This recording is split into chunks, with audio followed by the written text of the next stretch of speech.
Am I the asshole for leaving my sister's wedding early after her maid of honor humiliated me in her speech? I, 27 female, was a bride at my older sister's wedding last week. The wedding was beautiful and everything seemed perfect until the reception. During the reception, the maid of honor, who had been my sister's best friend since childhood, gave her speech.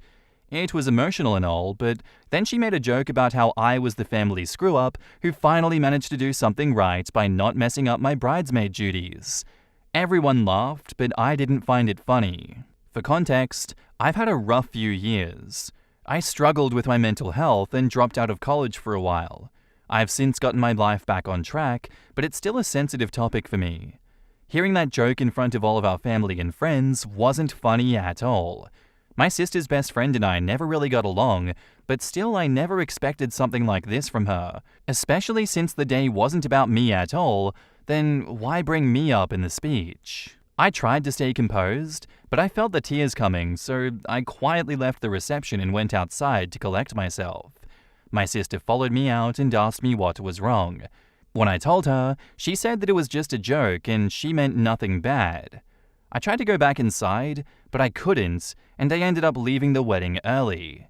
My parents understand why I was upset, but my sister is angry with me.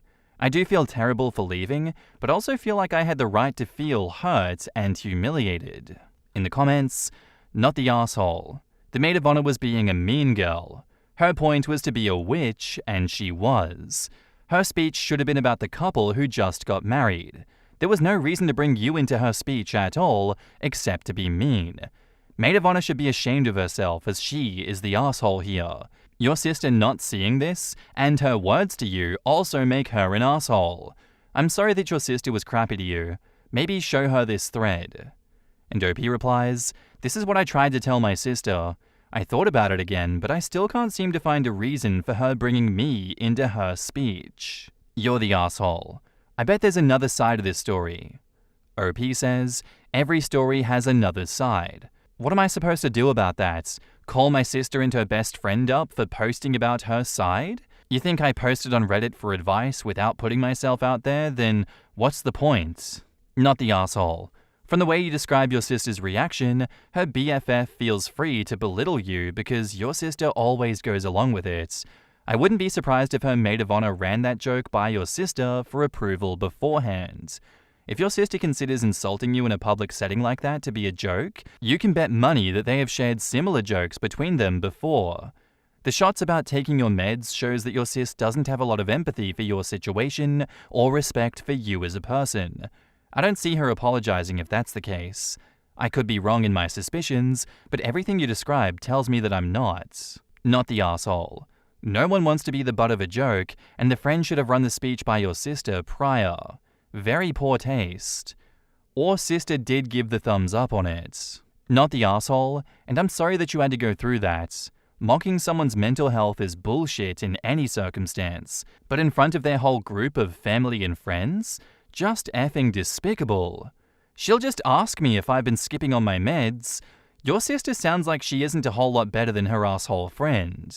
Too bad someone else from the audience didn't yell out, "Not funny!" Oh, I'm sure there are guests that clocked this whole interaction and OP leaving. She's probably rightfully embarrassed and projecting it onto OP. If I was a guest at this wedding, my opinions of maid of honor and bride would absolutely be lowered. Back up to the post, there is an edit. I said nothing at the moment because I didn't want to cause a scene on my sister's special day. And I can't reason with her right now because she'll just ask me if I haven't been taking my meds lately. That's what she does when she's angry with me, so I'm giving her some time to maybe realize how her best friend's jokes were out of line. Edit 2. Someone asked me if my sister's best friend and I argued before, or did I give her a reason to do this? My sister's best friend and I never went past hi. She told me before, years ago, that she, in general, doesn't feel comfortable around someone struggling mentally because in her head, God only knows what they're capable of. Ever since she said this, to this day, I just try to avoid her. Your sister saying have you taken your meds yet is crazy. I would have blown up on the phone at her for that one. I'd be like, who do you think you are saying that? So what, if I didn't take my meds right now, it's completely okay for your best friend to shut me down at the wedding like that and to stomp on me? Is that a justification for that bullying in front of everyone? How is that okay? I can see here where going off like that and being extremely angry at your sister, though, OP, could be considered unhinged behavior in which you're not on your meds, because that would explain why you're so angry right now. What an annoying situation where you're damned if you do, damned if you don't. I don't think that you're the asshole for this one. I think your sister and her friend there are gigantic pieces of shit and mean girls. And now, on to the update. Hi, thanks to everyone who took the time to comment on my post and gave their opinion and advice without being too harsh. I apologize if my update is messy or confusing. I'll try to cover everything, but I don't know when to add context for clarification. If you think there's any missing info or some parts are confusing, then let me know. The same day that I posted, my dad called to check up on me and see if my sister and I had talked things out. When I told him no, he said it's better if we talk about it now and assured me that I have nothing to apologize for. If my sister thinks that she has nothing to apologize for, then the least she can do is make her best friend apologize or fully realize that the joke was out of line. By the way, my brother and I met 4 days ago, and he told me that brother-in-law, my sister's husband, didn't like the way the maid of honor called me a screw-up in front of everyone, and some of those who laughed voiced later that they did so out of nervousness. On Monday, my sister called me to talk. When I made it to her place, her best friend was on the phone and didn't put it down for a second. My sister started by saying that just a few years ago, I would have laughed hard and not taken the joke as an insult. I told her maybe some laughed because they don't know the reason that she called me a screw-up. For context, when I was 16, something happened, and that's why I struggled mentally really badly between 16 to 18. When I was 17, I was diagnosed with PTSD and later with depression and anxiety. Since then, I don't like it when someone touches my head, especially my hair and the back of my head and neck. My sister knows everything. During our conversation, my sister did most of the talking. At some point, I felt like my sister had called me just to blame me again without trying to understand my perspective. When I tried to talk, she put her hand on the back of my neck and pulled me toward her with each sentence as if to say, "Do you understand?" or "Okay?" I hated it and felt irritated. I honestly kept thinking that if I pushed her away, would I be in the wrong? Would they just call me mental and tell my family that I got physical? I tried to leave, but she insisted that no one was leaving until we sort this out. She told her best friend to just apologize. She refused and reminded my sister that I was the reason that her husband got angry at her on their wedding day because I couldn't take a joke, and when I tried to explain why, edit, I told her if she'd focused her speech on the bride and groom, then maybe he wouldn't have had a reason to be angry. She refused to listen and brushed my words off. She said, "Yeah, whatever, sorry." I was glad that it was finally over, and as I was about to leave, I heard her say, "Can't take a joke that everyone knows is true." Both of them laughed, but my sister stopped mid-laugh and apologized. I didn't say anything and just left. I think I've had enough. I know I've had a few rough years. I dropped out of college for a while. Fine. But since I've gotten my life back on track, my parents helped me through it all and never made me feel like a burden. At first, I was on some strong meds, and that made me feel tired and sleepy most of the time. After a while, I started to feel a little better with therapy and my family's support. During that period, it was me, my parents, and my brother. My sister was 3 hours away for a job and used to visit sometimes and would often bring her best friend along with her.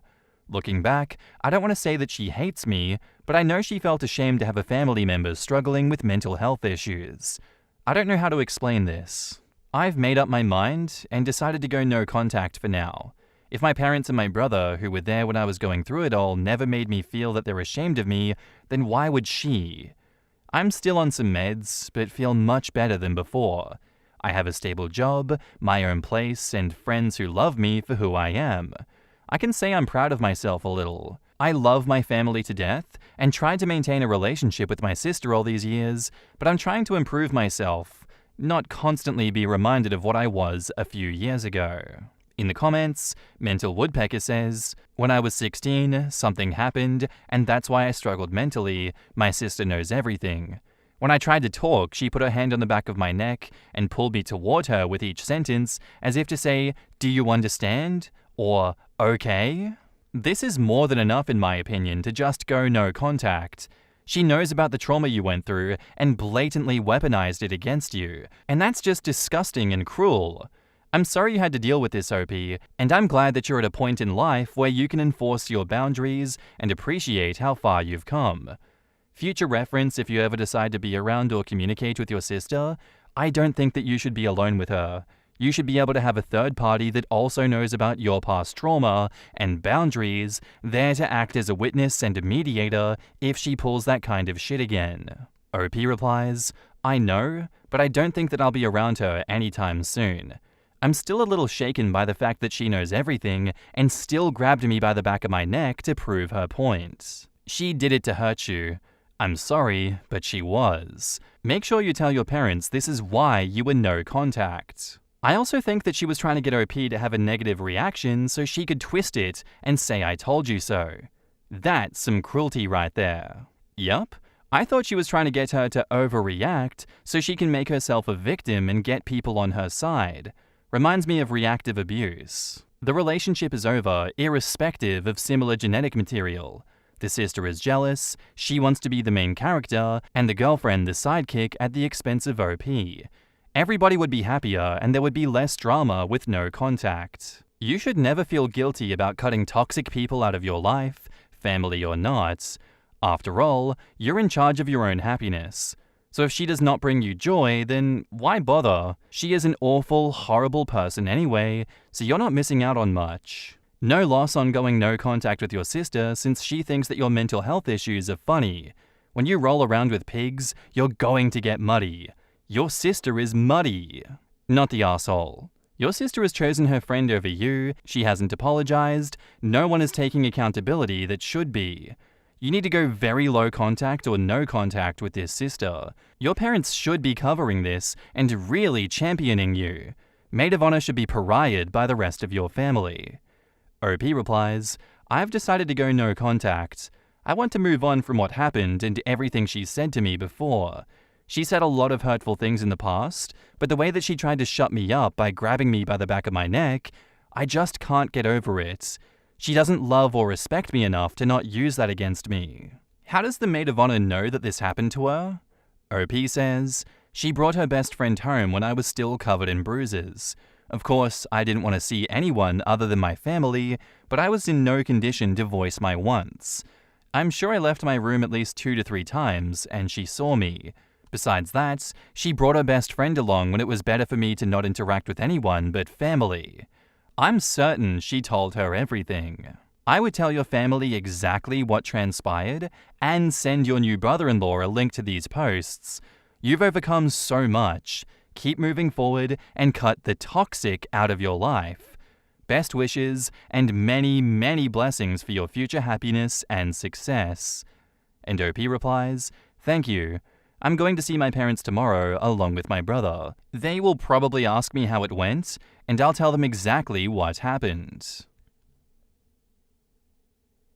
Would I be the asshole to tell my little brother that he's adopted without our parents' consent? I'm 26 years old. I don't live with my parents, but had a great relationship with them, as well as with my little brother Moses.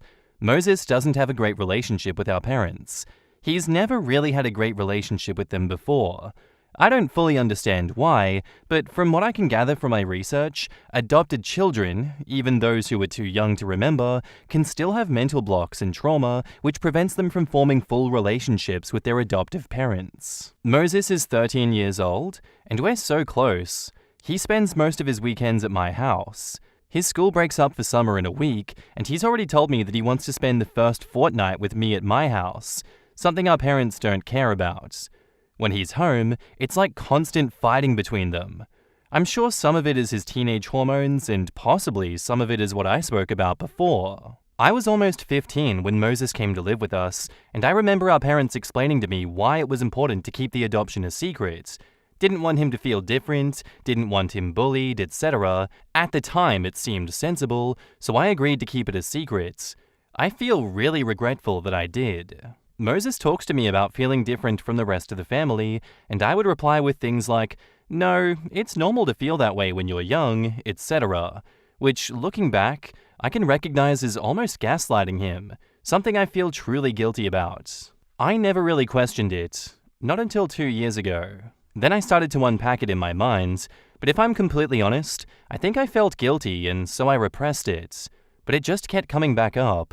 I did some research into adoption and the trauma that it can give children, and like I said, even those who can't even remember being adopted.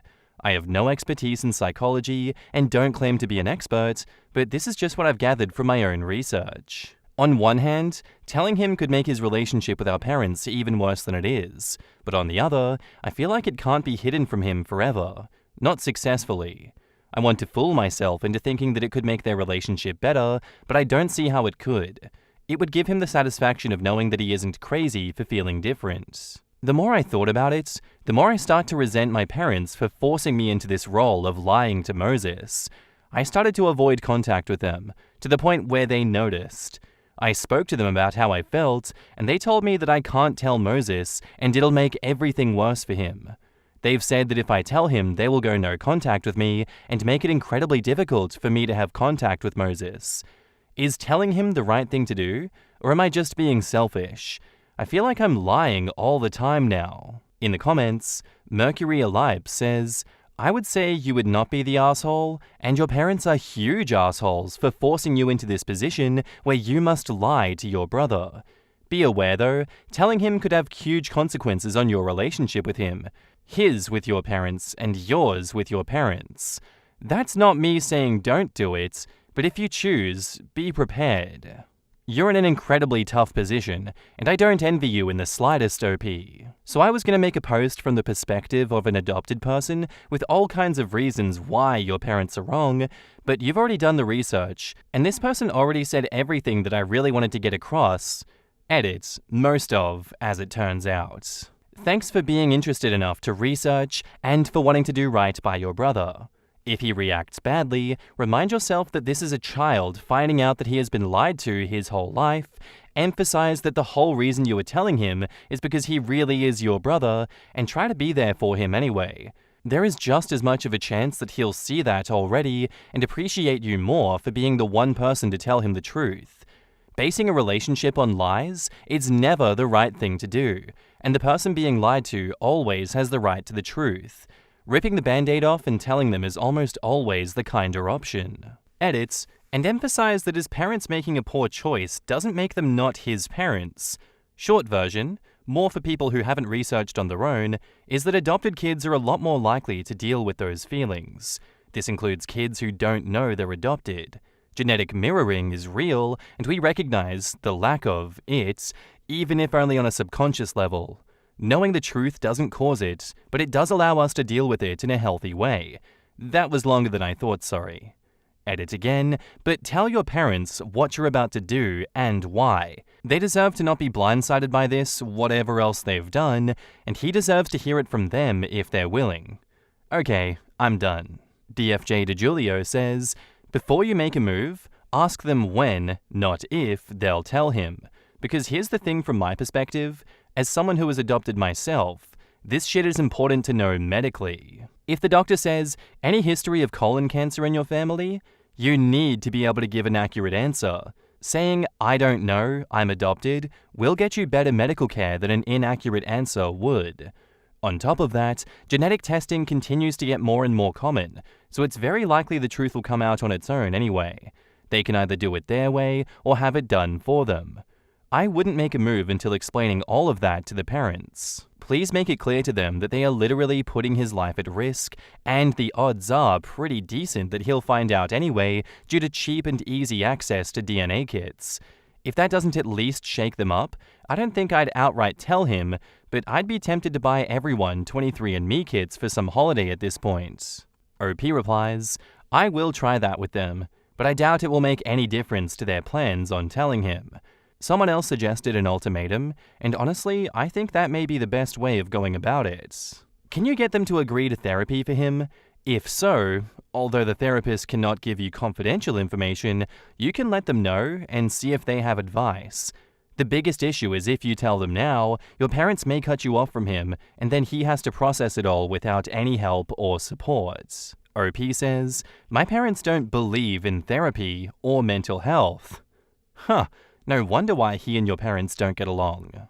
If it were me, I would tell your brother in this instance, and I don't think that you'd be wrong for doing so. I think there's definitely something very fishy going on here. The circumstances of his adoption don't really make sense, and the fact that your parents are really adamant on not saying anything about it is a bit of a red flag, is it not? Also, the fact that he always wants to be at your house and whenever he goes back home, it's just constant fighting between them. It's not very healthy, is it? That's not really a great environment for the kid to be in.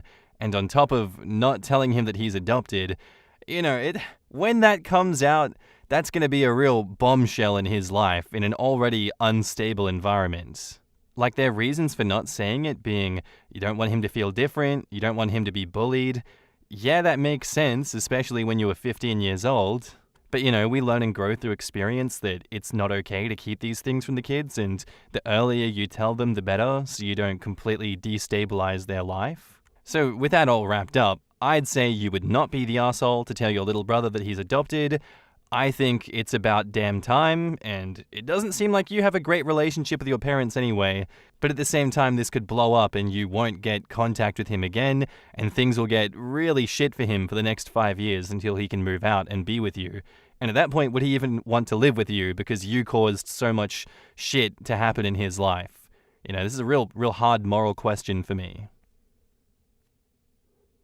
And now, onto the updates, titled, I told my brother that he's adopted, but I don't know if I did the right thing. For full context, you can read the other post on my profile, but essentially my parents adopted my brother Moses when he was 1. They've kept it secret from him. I was about 15 at the time, so I obviously knew, but I was young and dumb, and I just agreed to keep it secret also. They had no plans on telling him, ever. This wasn't a, they're waiting for the right moment type thing. They just didn't want him to know. I feel deep regret that I waited for this long to even tell him. Before telling him, I got in contact with my friend who was a social worker. I asked him if my brother decided to come live with me against my parents' wishes, what would social services do? He told me that because Moses was in an awkward age of 13, it would be a toss-up on whether they would listen to my brother and allow him to stay, or whether they would force him to move back with our parents. I was advised that they have parental responsibility, so if they really pushed, he would be moved back. But if the social worker felt that he was in any way unsafe, for example, Moses saying he would run away again if brought back home, they would be likely to leave him living with me temporarily. I decided to give my parents a final chance. Tell him the truth, or I will. They told me that in no uncertain terms, they will never tell him that he is adopted, and if I do, they will go no contact with me. I said I would rather that they tell him. I don't want to be the one to tell him, but I believe he has a right to know. They outright refused. Moses normally walks home from school, so instead yesterday I went to pick him up. I told him that we needed to talk. I said that Mum and Dad weren't going to like that I tell him this, but I believed he had a right to know. I explained the whole thing to him, how he was adopted when he was around 1.5, how I didn't know much about his background or where he was before he lived with us. I told him that I was 15 at the time, and how Mum and Dad told me that it would be the best for you not to know. How I stupidly believed them. I said that if he was angry at me, that I understood. I said I would take him home if he wanted. He was clearly in shock, but he asked to come to my house. He didn't speak at all on the drive home. When we got to my place, he just went to his room and just was quiet. I was worried. I wasn't sure if I had done the right thing. He came out maybe about an hour later and just asked me so many questions. I tried my best to answer them, but I told him that I didn't know a lot. I said I would support him in asking Mum and Dad. He said he didn't want to talk to them. He sent a text to them saying he was staying at my house for the weekend, something he does normally, so that wasn't unusual. We put on a film and things were a little bit tense, but honestly, I expected more from him. He was so quiet. He went to bed early and I was so worried. I checked on him about every 90 minutes. This morning, he was a bit more back to his normal self. He said that he was thankful that I told him, and I asked him what he wanted to do. I would support him whatever he chose. If he wanted to confront Mum and Dad, I would support him. If he wanted to stay here, he could, as long as he wanted. He said he just wanted to process everything. I asked if he had spoken to Mum or Dad, and he said beyond saying he was here, no. We played Fortnite together all day today, and he hasn't brought it up again, but he's acting like a weight has been lifted off his shoulders. I thought this would be sad news to him, but it seems like he's relieved. He's in bed asleep now. I'm worried about how our parents are going to react, but equally I'm glad that Moses knows the truth. I'm glad that things seem to be working out okay. I hope they continue. In the comments, Saucy Marinara 05 says, when you say a weight was lifted off his shoulders, maybe he knew. I think in all honesty, you did the right thing by telling him because now he knows he can fully trust you, and y'all will continue to have a great relationship. If he decides to talk with your parents, just be there for him. If he doesn't, then still be there for him. He needs you right now in this time. I'm wondering if he had a feeling that something was different around your parents, or he had a feeling that he didn't fit there. I found out who my father was and what happened, and it explains so much about how my mother treated me, why I looked different than the rest. It may be that too. I really wonder if OP was also adopted. This has overtones and undertones of problems with the parents. I was adopted about 40 years ago, and even then it was pretty obvious that it was done. I got real lucky. My parents actually made me a storybook, age-appropriate, with photos, and it was just a thing about me, like my eye color or my hair color. My parents loved each other very much, but couldn't have a baby, so they chose me.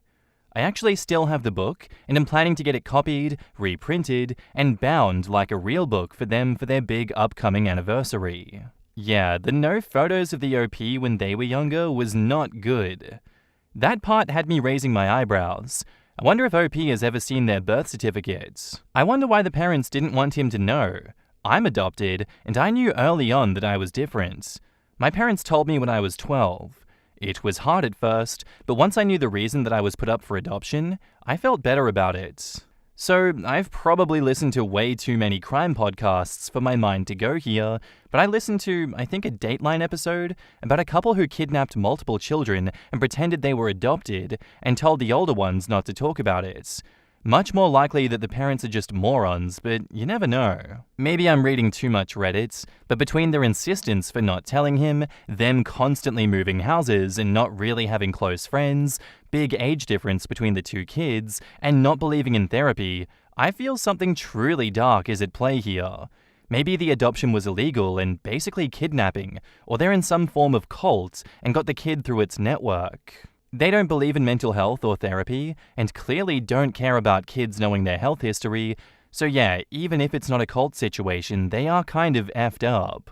So yeah, that's all we have for now. This one is fresh off the presses. I do wish that we get another update in the future for this one, but hey, who knows, this might be a bit too dark when the truth comes to light, and I don't blame OP if they don't further give us evidence here. I didn't even put 2 and 2 together that OP hadn't had any pictures of their childhood. That's a bit crazy. Like, how deep does this rabbit hole go? I still don't think you're the asshole here for telling your adopted brother that, OP. I think they very much deserve to know, and I don't know how this is going to go from here. I feel like there is a lot that is going to happen, and when the parents find out, shit is going to go down, Charlie Brown, but I, for one, kind of want to know what happens, honestly. I'm putting bets on they stick to their word and OP gets no contact from them and gets cut off from the brother for the next 5 years. They probably skip town with the brother as well, and OP doesn't hear from them, and, you know, things don't go the way that we want them to go. I don't want that to happen. It just seems as though that's where it's going.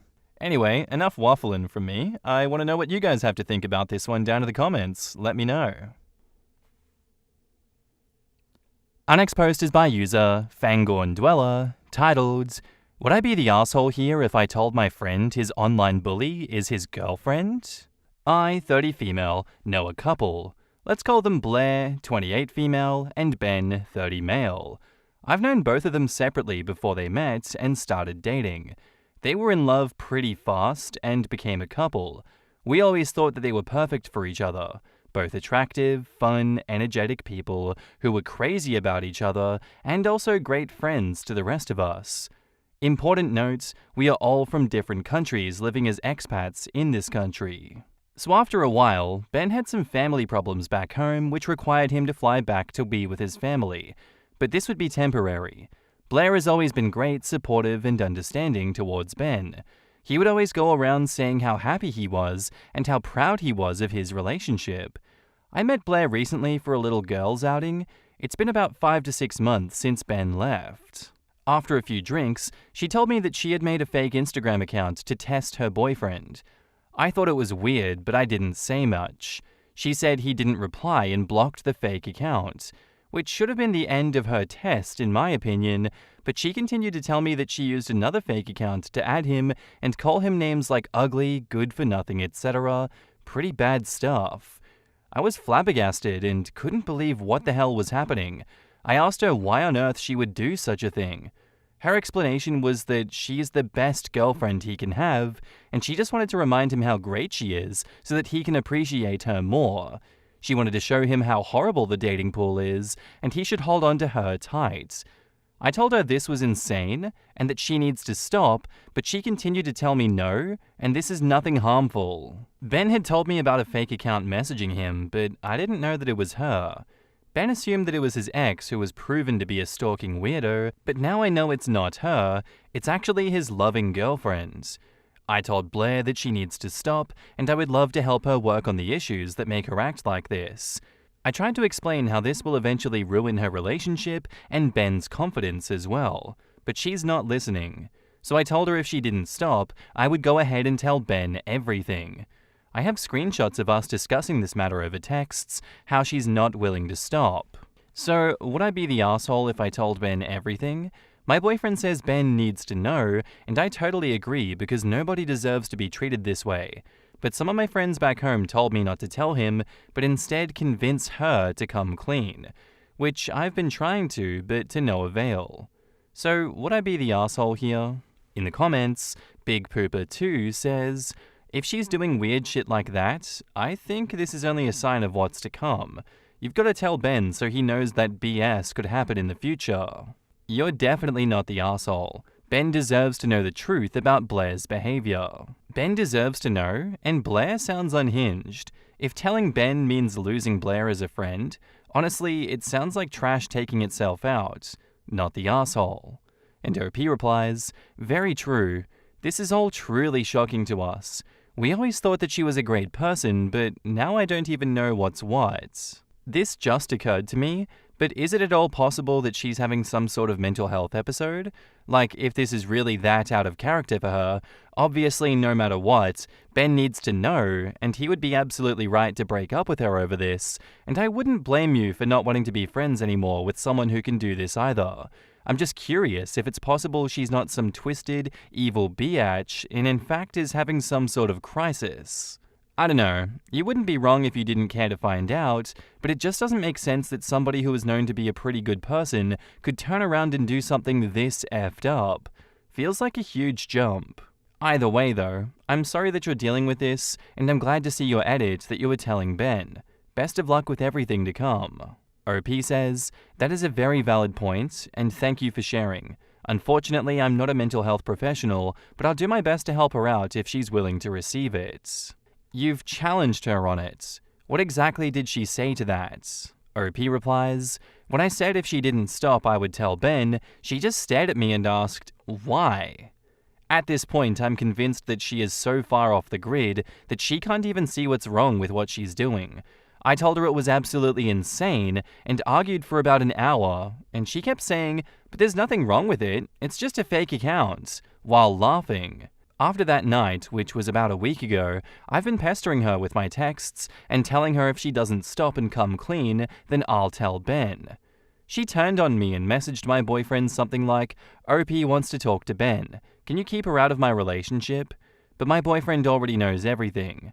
This whole thing made me think that once challenged, she will turn on anyone. Shake my head. Back up to the post, there is an edit. This has been a shocking event for me.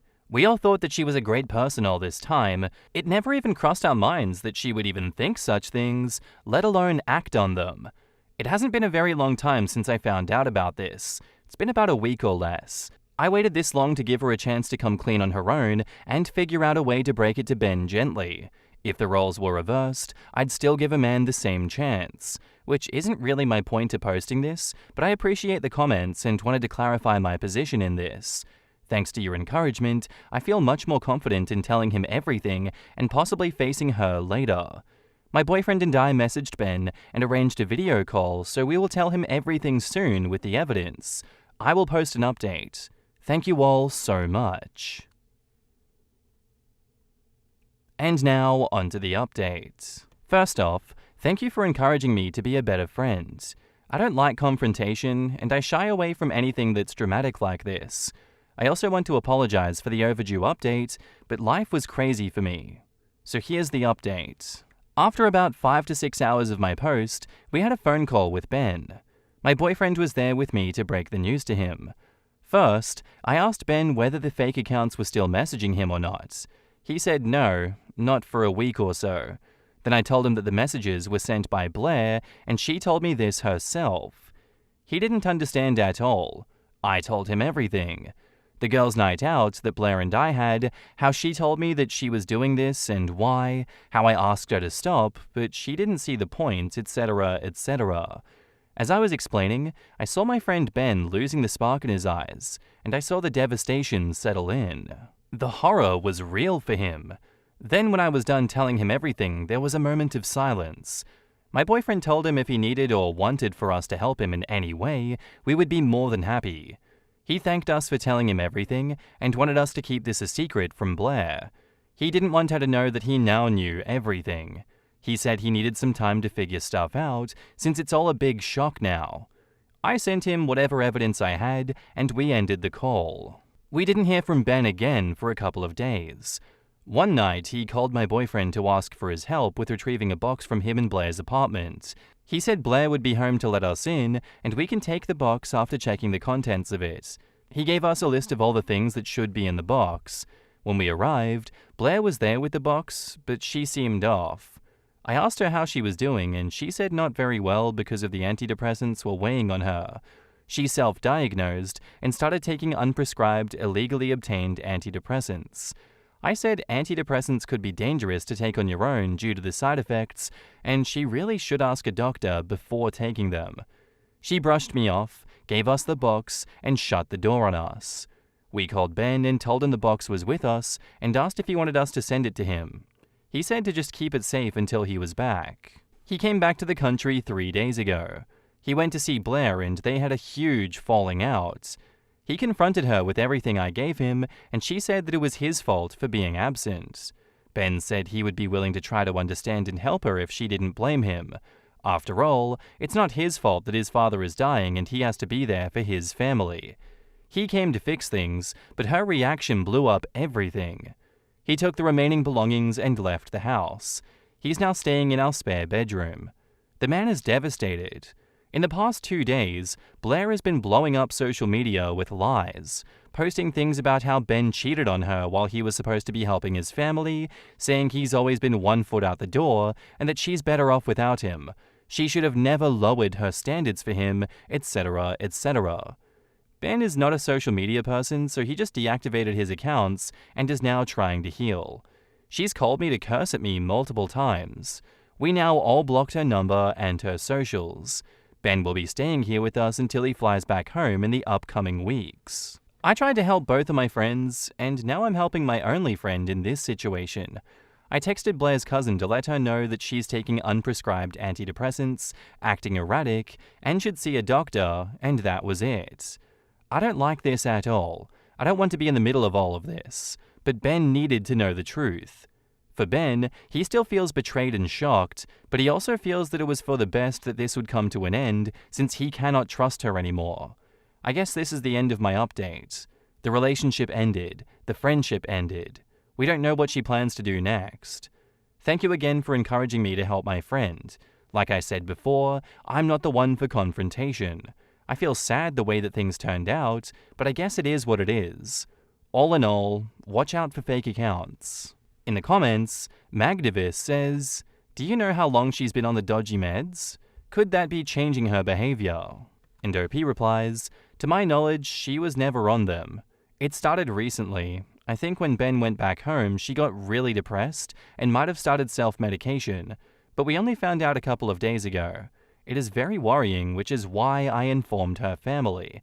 The thing is, she's buying them illegally, so there's no way to be sure it's the medicine that she thinks that she's buying."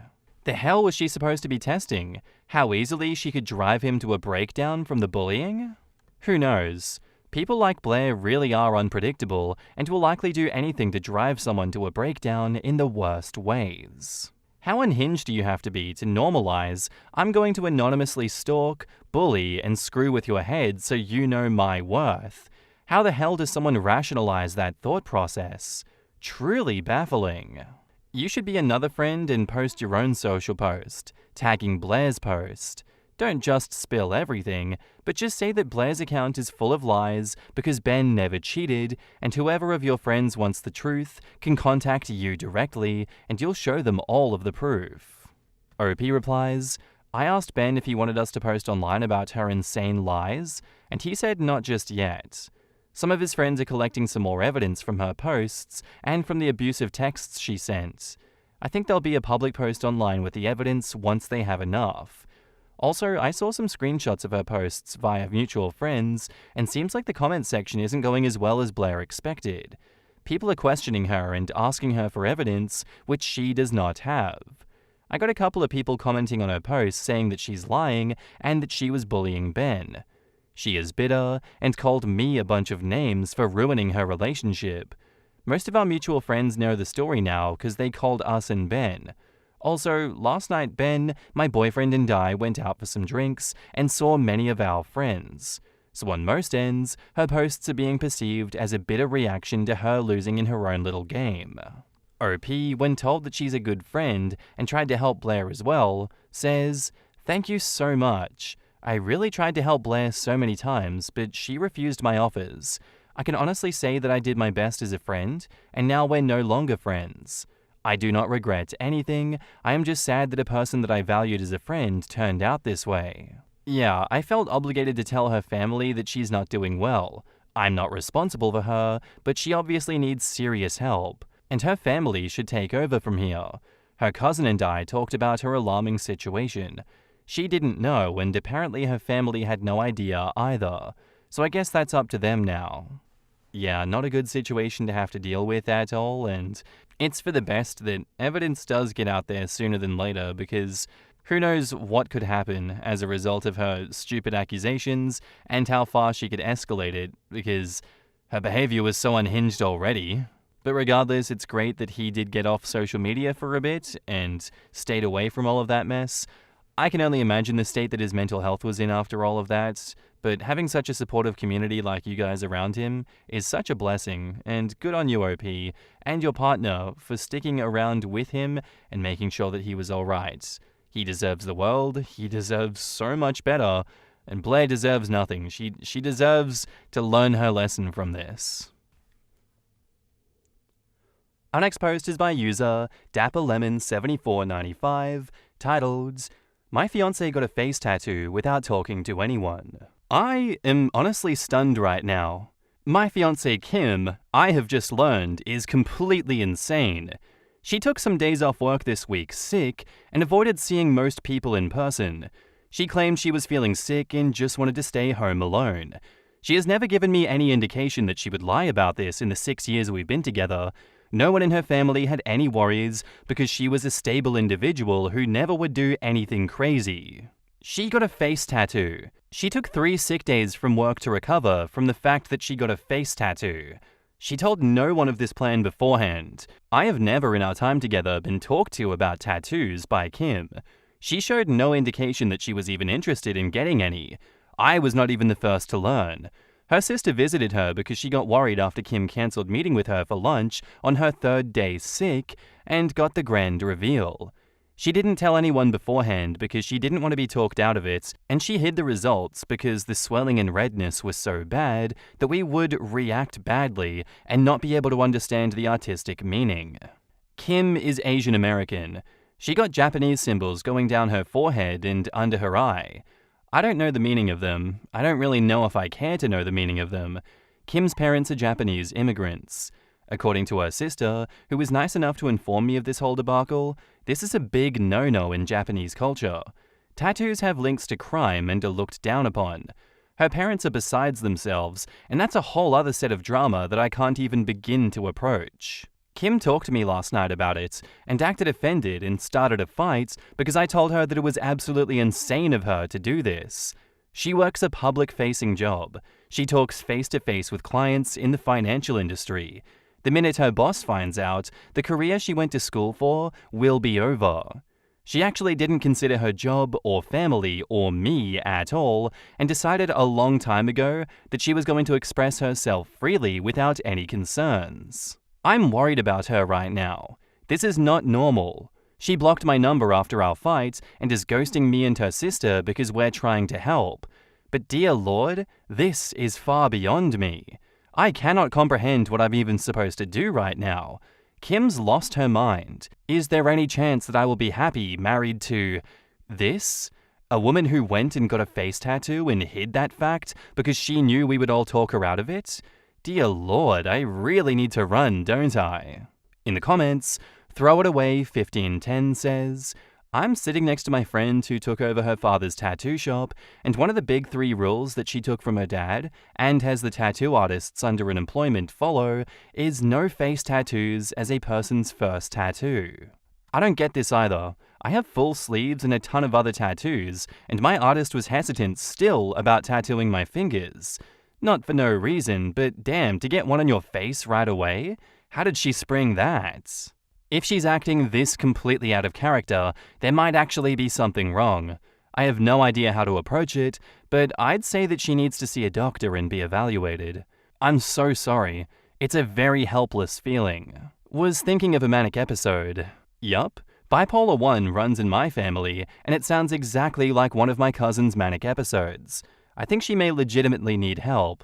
Working in a people-facing job in the financial industry while simultaneously making no consideration for the future of her career after working for years towards the goal, those two objectives sound completely at odds with one another. It sounds like she's incapable of considering the consequences of her actions at the moment, and that's terrifying. This is really odd. It sounds like a terrible decision to me as I'm not a face tattoo fan, but my bias aside, she's hiding it from you and her family. She hadn't been talking about getting it. It sounds like a very rash decision. I would try to get her help if she's in crisis, but you also need to think hard about marrying someone who was acting out of impulse like this. Could be something she always wanted though, and she just didn't want to listen to the arguments, along the lines of the old saying, it's better to ask for forgiveness than permission. This is what I'm thinking. She knew she'd be judged. Back up to the post, there's an edit. Wow, this got some attention, huh? I read through the replies, but I can't really respond to all of you, so I'll just update here. The engagement is pretty much off. Kim has told me that she never wants to see me again, and I woke up this morning with her ring and a box of stuff that I gave her on my porch. I don't know what's going on with her. Her sister and family have been trying their best, but nothing on their end is working. I brought up to her sister the idea that this is a mental breakdown and they're looking into getting her help. It's painfully slow, considering Kim is not responding to anything and is refusing to talk to anyone. I really don't know what to say here, I guess. To answer some questions, Kim is 29 and I'm 28. In the 7 years I've known her, she has never acted like this at all. She had a good relationship with her parents, and while they were a bit overbearing at times, they supported her in going to college and getting a career rather than starting a family. From what I've gathered, they probably would have been fine with any tattoos she got, as long as it was not on her face, neck, or hands. Even then, this kind of behavior is as far from Kim as I could have imagined. She just lost her mind out of nowhere? It's not like I can do anything about it either, as she's blocked my number and doesn't want to see me. I'm just at a loss for words. One day I'm engaged, and the next I'm not, and my ex has a face tattoo. Yeah, I'm going to go with a bit of a mental breakdown with this one, OP. And it's questionable whether you would want to get back with someone like this, knowing that they could repeat this in the future. As tough as it is to have to grapple with that, and yes, you love this person, you've been building a life with them together in the future, is this not a mask slip kind of incident? Is this not foreshadowing of how dangerous and how unpredictable they could be in the future?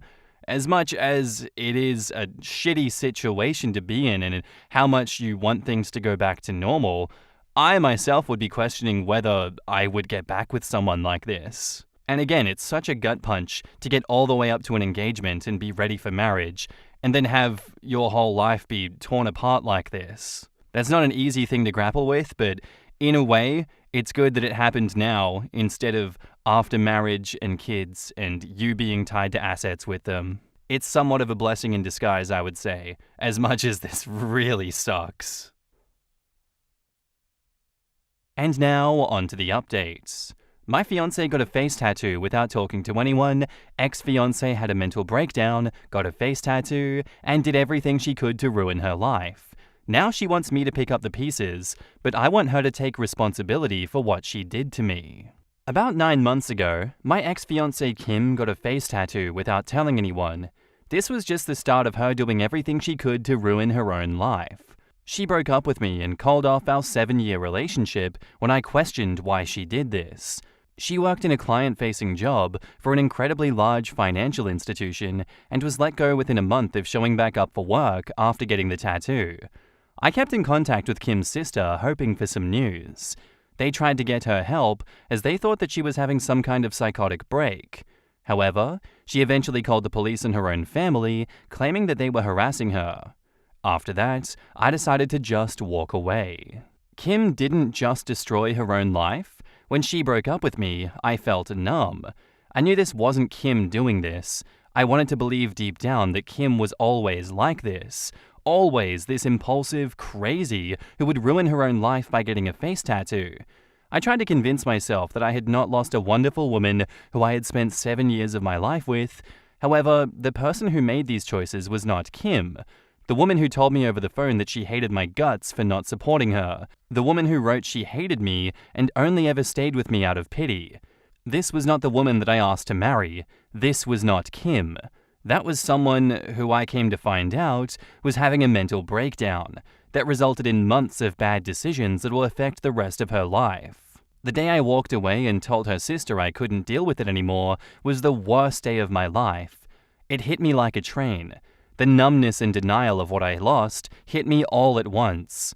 I almost quit my own job and moved back home to my parents. I can only thank my boss for being so understanding that she let me take 4 weeks off to deal with what happened.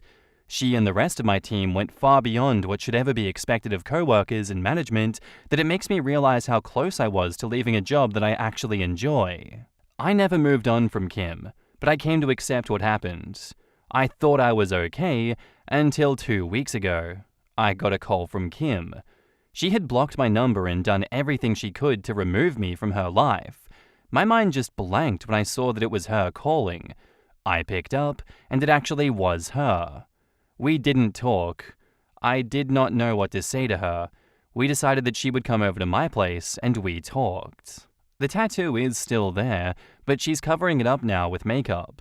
She says when she has the funds, she's going to look into getting it removed if possible. She had lost a lot of weight since I last saw her. She's not been able to find a new job. She'll probably need to move to a new city for that. She wasn't the Kim that I had fallen in love with. She was like a shell of her. Something just wasn't there anymore that used to be. Kim told me what had happened. The year leading up to the tattoo was awful for her. The stress of everything seemed to pile up more and more. I'll respect her and keep much of what she told me secret. However, the thing that is important is that she secretly started doing methamphetamines to keep her performance up at work and to deal with everything. And one day, she just out of nowhere decided that she hated everything about her life. She explained why, at the time, she wanted the tattoo. It doesn't really make much sense, but a lot of what she was thinking at the time didn't either. And from there, she just lost control of everything. I won't talk about what happened after she disappeared, but it's not pretty. There are things that she did that will follow her for the rest of her life. It explained a lot, but it didn't make things any better. We talked for nearly the entire night. She didn't leave my place until almost 4 a.m. Since then, she said that she wants to try and get back together with me. She admitted she knows things cannot be the same, yet she wants to try. I haven't talked to anyone about what I'm about to say yet. I've held off on talking to Kim about it because it feels selfish, but there's something about the way that Kim acts about the way that it affected my life that irks me. When we talked that night, she said that I was lucky she cut me off. I was lucky that I didn't get put through any of this. I was lucky that my crazy ex wasn't at my door screaming or showing up to my work and causing a scene. She acts like my life wasn't affected at all. I told her what happened after she left, how much it hurt, how I almost quit my job and moved across the country, and her response was dismissive. Like, because I didn't go through with that, I don't get to complain. She acted like, because I wasn't the one with a tattoo on her face, I don't get to act like it had long-lasting effects on me. She didn't even apologize for the explicit and hateful note that she left with my things when she returned them, or for the phone call where she called me a manipulative, selfish asshole who only wanted her for her body, or even just the breaking up with me. She knows that she was wrong to do it, but it's almost as if she's acting like because she had a breakdown, I can't hold her accountable for what she did to me because it wasn't long-lasting. I texted her last night, saying how hard it was for me when she left. She ignored it entirely and tried to move on. No acknowledgement at all. I don't know why, but it hurt me. It hurt me so much. I feel like I did back when all those emotions finally hit me after she left. I wish she had just never come back into my life now. I wish I didn't know what happened. I wish I hadn't picked up the call, because it hurts. But a part of me feels like I'm being selfish or complaining too much, that I don't get to feel this way because I'm not the one who had the mental breakdown. In the comments, SmartWay1246 says, "You are not being selfish. You are choosing yourself. She may have been going through a breakdown all those months ago, but she also chose herself over you, her family, and her career. Are you lucky that she cut you off? Maybe, but that's something that you're allowed to think, not something she's allowed to say, especially while being so dismissive and stoic in the face of the pain that she put you through. I think you need to block her, cut contact completely, and move on with your life free of her. You need to protect yourself emotionally and psychologically, and keeping in contact with her is not the way to do that. Be safe." It's like she sees you as some kind of side character to her main story. She never shared her stress and issues with you as if she didn't trust you as a partner. She condescendingly dismisses your feelings as if those concerns are beneath her experience. She doesn't sound capable of being a true partner right now. She's being dismissive that she hurt you. She doesn't care. Most people, when confronted with their behavior, will acknowledge it and try to make up for it and move forward. She wants her life back without doing any work. Do not fall for it. Not only is she being dismissive, her attitude is also disrespectful of the pain that he went through as a result of her actions. She doesn't seem to take accountability. She lacks the ability to care about anyone but herself. That's not something a relationship can build on. Cut your losses, OP, and move on without her. Walk away. Send one last message, or don't. It's up to you, but block her and be done. If her reaction to stress was to take drugs and let her life spiral and become a tornado that smashes through her loved ones with little regard for the destruction left behind, this is not a person you want to be with or have any contact with. So it's all just about her. Never mind the hell that you went through. Ugh. It sounds like your gut is telling you not to get back with her, and I agree with your guts. She had so many opportunities to make a better decision every step of the way. She had so many chances to let you in and to get the support that she needed, but she didn't. She let you drown with her, and now she's acting like somehow she spared you from what she went through? Your ex has a really long way to go before she can be in a relationship again with anybody. Yeah, I think, OP, it's best that you cut her off completely and you stay away. Get as much support as you need from your friends, family, therapists, counselors, friends down at the pub, who knows?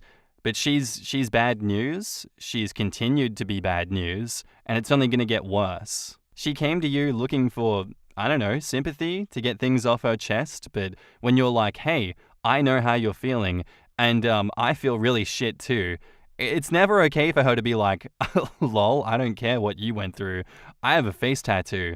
I'm going to invalidate everything you just said. You ever taken drugs, Sonny Jim? Your life ever been such a mess that you need meth to get the edge off? Walk a mile in my clown shoes first, hombre. My brother in Christ, she's still on drugs? She's still not well? You need to stay away until she gets the help that she needs, or, you just need to stay away until she stops becoming a problem in your life. The drugs have fundamentally changed who she is as a person, and I don't ever see her going back to who she was before. I think there's been a fundamental personality change that is permanent. And it really just sucks that she didn't stay gone when she should have. I completely blame her for doing that to you. She's a terrible person for coming back and just doing an emotional beatdown on you once again, just extending the pain. You actually deserve so much better.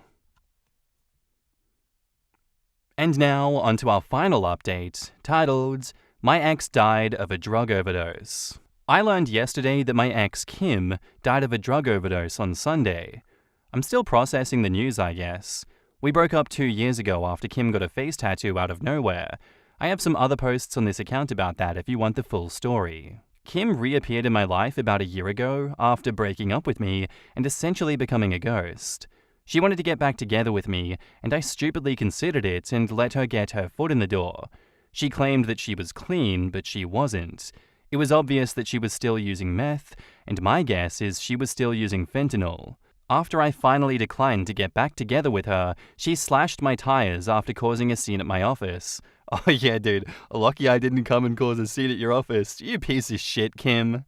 Luckily, she's been out of my life for 6-ish months now, after some cop put the fear of God in her after she broke the restraining order.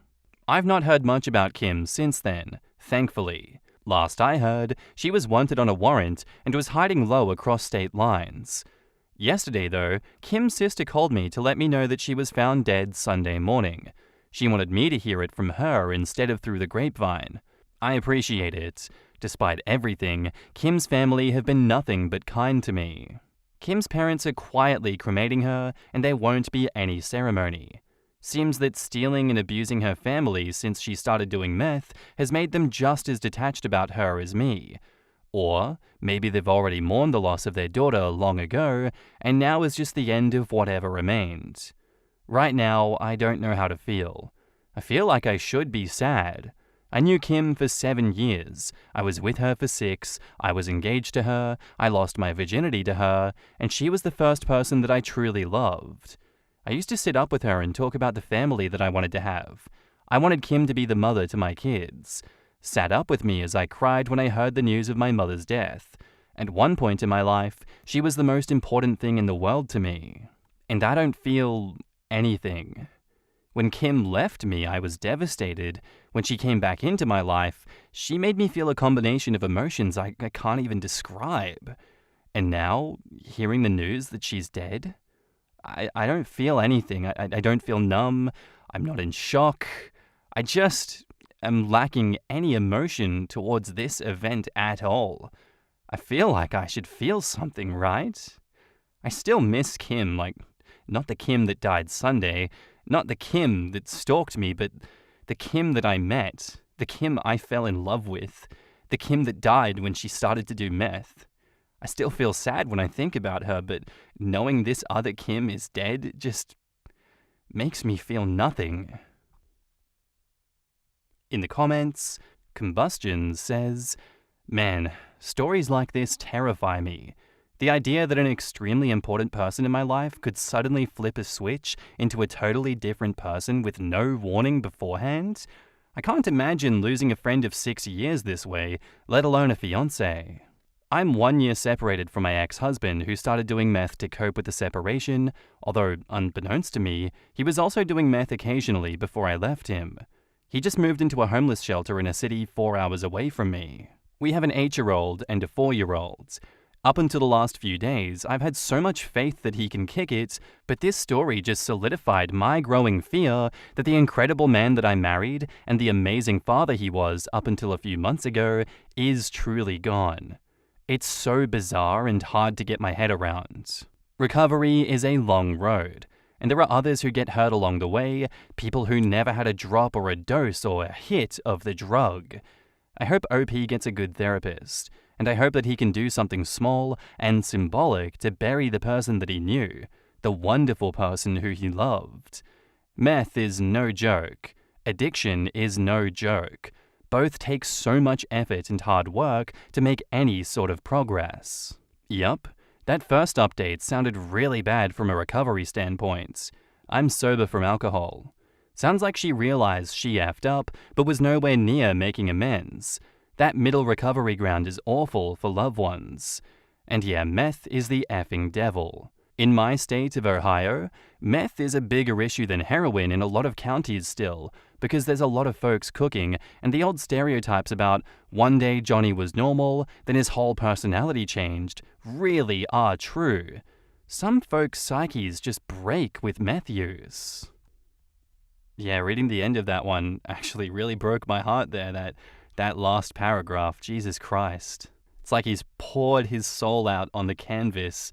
I don't know how to feel for him. Like, that's just, you're grieving the loss of your partner multiple times over, only to be hit with her death and just feel nothing, just feeling emptiness. Like, I've already mourned her before, and then she's actually gone, and it's like, okay, it's just another day. It's just another day in my life, huh? Shit, man. Why is life like that? I don't know how to feel about that. I'm like broken inside from it. My heart goes out to OP for this one. It must have been hard to share that online. Genuinely hard to type that out and, share these experiences. Thank you for sharing that story with us, OP. I really much appreciate that. I hope it helps anyone else that's having to deal with struggles of drug use and addiction like this. It's never easy, and I don't think it's ever going to be easy. It's not something that can be easy. Am I the asshole here for leaving my boyfriend because he bought his female best friend lingerie as a joke? My boyfriend, 28 male, and I, 24 female, have been together for a year and a half. I love him a lot, and he's been pretty amazing to me. He's also the sort of person who has lots of friends, and his close friends are pretty much family. He also loves to joke and play these harmless pranks on his friends, which sometimes makes me feel weird. Just for context, he has 2 female friends and 3 male friends. This is about my boyfriend and one of his friends, Claire, 28 female. Claire is a nice woman and we are friendly. My boyfriend also has never ignored me in favor of his friends or talked over me in front of them, which is why I don't understand if I'm in the right or not. They, my boyfriend's friends, had a recently escalated prank fight. I had made it clear to my boyfriend that I'm not good at jokes and am rather stiff, and he said he would keep me out of it. Claire, my boyfriend, and another friend, Kyle, 27 male, even had a huge throwing water balloons fight in Kyle's backyard. Then my boyfriend got pranked with dye in his body wash. Then Kyle got pranked by Claire, something about whipping cream and oven mitts. But the issue was when my boyfriend bought a red lacy lingerie set, and he planned to put it in Claire's room the next time when he went over. I said that it was a tacky prank, and why would he buy lingerie? None of the previous pranks have been of this kind, and it makes me really uncomfortable. I also felt like if I was Claire, I would feel gross about it. But my boyfriend got mad and defensive and told me Claire is just cool like that, and she would think that it's funny. I admit I get a bit weirded out when he calls Claire extremely beautiful and jokes about how she was always been out of his league, but I thought that it was nothing and that they were like family, so I guess it was their thing. However, the lingerie prank had me put my foot down, and I said that he was wrong to give another woman lingerie, no matter who, when he had a girlfriend. We fought, and I said that I wanted to break up, which he didn't want to, and I said that I was just overreacting. He said that I was too conservative and needed to open my mind when he had never given me a reason to be insecure. Claire called me and said that she and my boyfriend have been friends for a long time, and inside jokes are just that, and that I'll learn more with age. I still feel weird about this.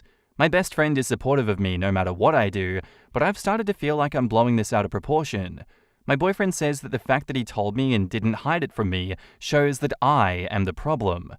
I've started to feel like I've blown this out of proportion, and maybe it's my fault that I can't take a joke. I really feel awful about this whole thing. Am I the asshole here? Edits. The people asking what the prank is with the lingerie, apparently it's an inside joke about how during their college days, she had some problems with the color red, and the lingerie would have just given her a shock of some kind, I guess. I told my boyfriend that it was cruel, but he said that it wasn't a trauma thing, just an inside joke. Claire also said over the phone that the lingerie thing was just an inside joke of their college days. In the comments, GingerPrince72 says, "Admit I get a bit weirded out when he calls Claire extremely beautiful and jokes about how she's always been way out of his league. The bolded part is pretty dodgy. Also, at 28, these endless pranks are just pretty childish. What a cheek to patronize you. Not the asshole, I'd be moving on personally. Meet a man, not a silly little boy who seems to be in love or lust with his friend. Not the asshole. You aren't blowing this out of proportion. How is buying lingerie and putting it in someone's room a prank that you'll learn with age? There's a 4-year difference between you and Claire. Does she think in 4 years you'll somehow think buying lingerie is acceptable and somehow can be considered a prank? Girl, I'm in my 40s, and I can tell you right now, that would never be an acceptable inside joke or prank. And your boyfriend telling you that you're the problem because he didn't hide it from you is just plain trying to manipulate and gaslight you.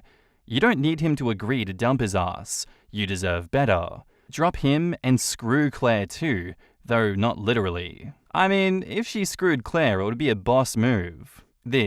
I was thinking the same thing. You'll learn with age? I'm almost 30 years old. I wouldn't think to tell someone who's only 5 years younger than me that they'll learn something with age. That's effing weird and condescending as hell. OP is not the asshole, but she definitely needs to dump this tool and his entire friend group ASAP. Learn with age is clearly a shitty, condescending comment towards OP, and there's nothing in the post saying that her boyfriend stood up for her either. I'm almost 40 and I don't understand the lingerie prank, except to assume Claire had some period sex issues. If that's the case then, I don't know, kinda gross, but it has zero to do with age. What a witch. Tell Claire that boundaries exist and adults respect boundaries, but it's okay if they don't understand. They'll learn with age. Wow, how condescending was Claire? Not the asshole, and she just confirmed it. Claire knows the ex is in love with her and feeds off it. The ex enjoys her attention too. Not a situation to bring a girlfriend into, ever. This 100%. He was waiting for the day that Claire picks him, which she won't. So he's just screening himself out of ever having a happy long-term romantic relationship. My ex-fiancée was gifted lingerie on Friendship Day by her male best friend. I was extremely uncomfortable. We later broke up due to the fact that it turns out he escalated it to sex at some point afterwards. As a man, no man buys a woman underwear unless he wants to see her in it. You don't buy sexy lingerie as a joke gift. The prank war is just an excuse that gives him deniability because he is a coward. Sounds to me like you struck too close to the truth for his comfort, and he's shocked that his perfect deniability plan didn't work. Yeah, it's just such a dirty situation to be a part of, and I don't blame you at all for leaving him in this one. As much as I'd like to say, oh god, it's so cringe that they're doing that kind of shit, what are with these pranks? I don't know, people still love impractical jokers to this day. I can definitely see friend groups existing, doing similar things to those guys, and that being a normal and acceptable thing. But for me, though, I'd be like, oh god, I'm just gonna have to put up with you and your weird friend group for the sake of this relationship. But when it involves red lingerie like that, what's wrong with you? If it was a weird period sex thing, then stain the bed with tomato sauce or something, you know? Why the red lingerie? What is the prank? Please explain the joke. It's so obvious they couldn't explain the joke in this situation, and that it was so obvious that something was happening there. Even if nothing really was happening because she's not going to let it happen. I want to know what in God's green earth this man was thinking to buy red lingerie for someone that wasn't his girlfriend. I need what he's smoking, please God, not the asshole OP. And now, on to the update. My inbox got flooded with DMs and had to turn off Reddit notifications. When I posted this, I was ready to be called immature and ridiculous and get a couple of comments, but it seemed like the post blew up and the comments were kind of eye-opening. To be honest, before all this fiasco, my boyfriend has always been nice to me. He came with me to my grad school functions even though he found them very boring, but would do it so that I could network. He builds stuff like furniture and helps out with handiwork all the time. He's also very funny, and at the very beginning, I thought all his jokes were funny, and I sometimes wondered why he wanted to be with me. Plus, I was always busy with school and job interviews. His mum and I had even gotten close, and she has always been saying how happy she was that we were together. I had always ignored his and Claire's weird dynamic because I told myself that I was being insecure. I have male friends too, and I thought that just because we aren't like that doesn't mean my boyfriend and Claire can't be close. Claire has also never been outright mean to me. She was just aloof, and I thought it was because I was new to the group. To the actual update, my boyfriend and I broke up. I'm sorry guys, but even after seeing so many replies on how he was cheating, I refuse to believe it. I'm still in love with this guy, and he called me like half a day later after I wrote this post and asked to meet me. I met him, and he said that he understood where I was coming from, but I was always too uptight to understand that friendship is friendship. He and Claire had known each other for years before I came into the picture, and I cannot expect him to just ruin their dynamic. I asked him what sort of dynamic was red lingerie. Why couldn't it literally be any other type of clothing? He told me he had it with my insecurities, and that he and Claire talked and apparently I was making them sound like cheaters and homewreckers, and that he thought that it was better that I find someone like me who thought the idea of a fun night was junk food and a movie indoors. The immature urge to have junk food and a movie night. God, I'm such a child. That hurt a lot. He'd always known that I had insecurities about being called boring. He always complimented me on how his weaknesses were my strengths. Now he says things like this to me? Also, before this lingerie fiasco, I'd never said a word about his and Claire's friendship. I always supported his pranks and practical jokes, no matter my opinions on them, because I thought that it was his business what he did with his hobbies. And he leaves without even putting up a fight because his girlfriend didn't want him giving lingerie to the woman he constantly refers to as his sexy bestie? Claire didn't call or text after the breakup either, but Kyle did and said that he was sad that we broke up and he hoped that I would be okay in the future. I asked him if my boyfriend ever cheated on me. He said that my boyfriend had only been a one-woman man when he was dating me, but he could understand that some women can't handle female best friends, especially if they look like Claire. I told him to piss off and blocked him. It felt like he only wanted to gloat and hurt me because my boyfriend left. I feel like I never knew these people. Claire and Kyle were always at least decent to me, if not nice. Did it make me a free target now that my boyfriend's been telling his friends that I'm an insecure child? I don't know what to do now. I've been told repeatedly by both my friends and sister that I dodged bullets, but I've been breaking down like a kid again and again, and I'm even thinking of going to therapy after feeling the most insecure I've felt my whole life. Thank you to all who were supportive. It seems like my now ex-boyfriend just did the work for me. In the comments, an abstract concept says, note how he never addressed the red lingerie and what kind of prank that could possibly be. Just threw a hissy fit about it and blamed you. Never answered the question. You did dodge a bullet. He's a simp for Claire and she's never gonna screw him. He's an idiot. Correct. Much like everyone calling OP insecure and whining about how acceptable it is to gift women you aren't dating lingerie. Telling a woman she's insecure is how men like to gaslight them into accepting inappropriate and disrespectful behavior. Only a pick-me with zero self-respect would think that this was okay. Couldn't agree more. Someone should tell the people in my replies that. I think the other woman is keeping him as a backup in case she can't find anyone better as her fallback. I do hope that she finds someone, leaving him alone and bitter. You know why junk food and movies is so much fun? Because you and the one you love the most are together. Not the asshole, and I hope you find someone who really loves you. Yes, when someone is special, then even the most simple things are lovely and the best together. You did the right thing. You know how I'm sure? Look at how he talked to you when you were breaking up, insulting you in ways that he knew were the most hurtful he could, trash-talking you to all his friends. That is who he is. Those are his true colors. He was only masquerading as a nice guy. Better for you to find out now than years down the road when you, God forbid, got married and he's actually banging Claire behind your back. You will need time to mourn, but remember that you are mourning the man you thought he was. The real him isn't worth mourning. And yes, absolutely go to therapy. Oh man, wouldn't it just be so funny if Claire and I had sex right here? Oh man, that'd be so funny, right? Right? Right? Say it. Say it's funny. If you're too boring and insecure to understand how me banging Claire would be super hilarious for our dynamic, then I'll just have to dump you. I deserve better than someone who thinks me banging this other woman would make me a cheater. I truly can't get over how this dude tried to make her feel like she was prosaic for not getting how cool this dynamic with Claire is.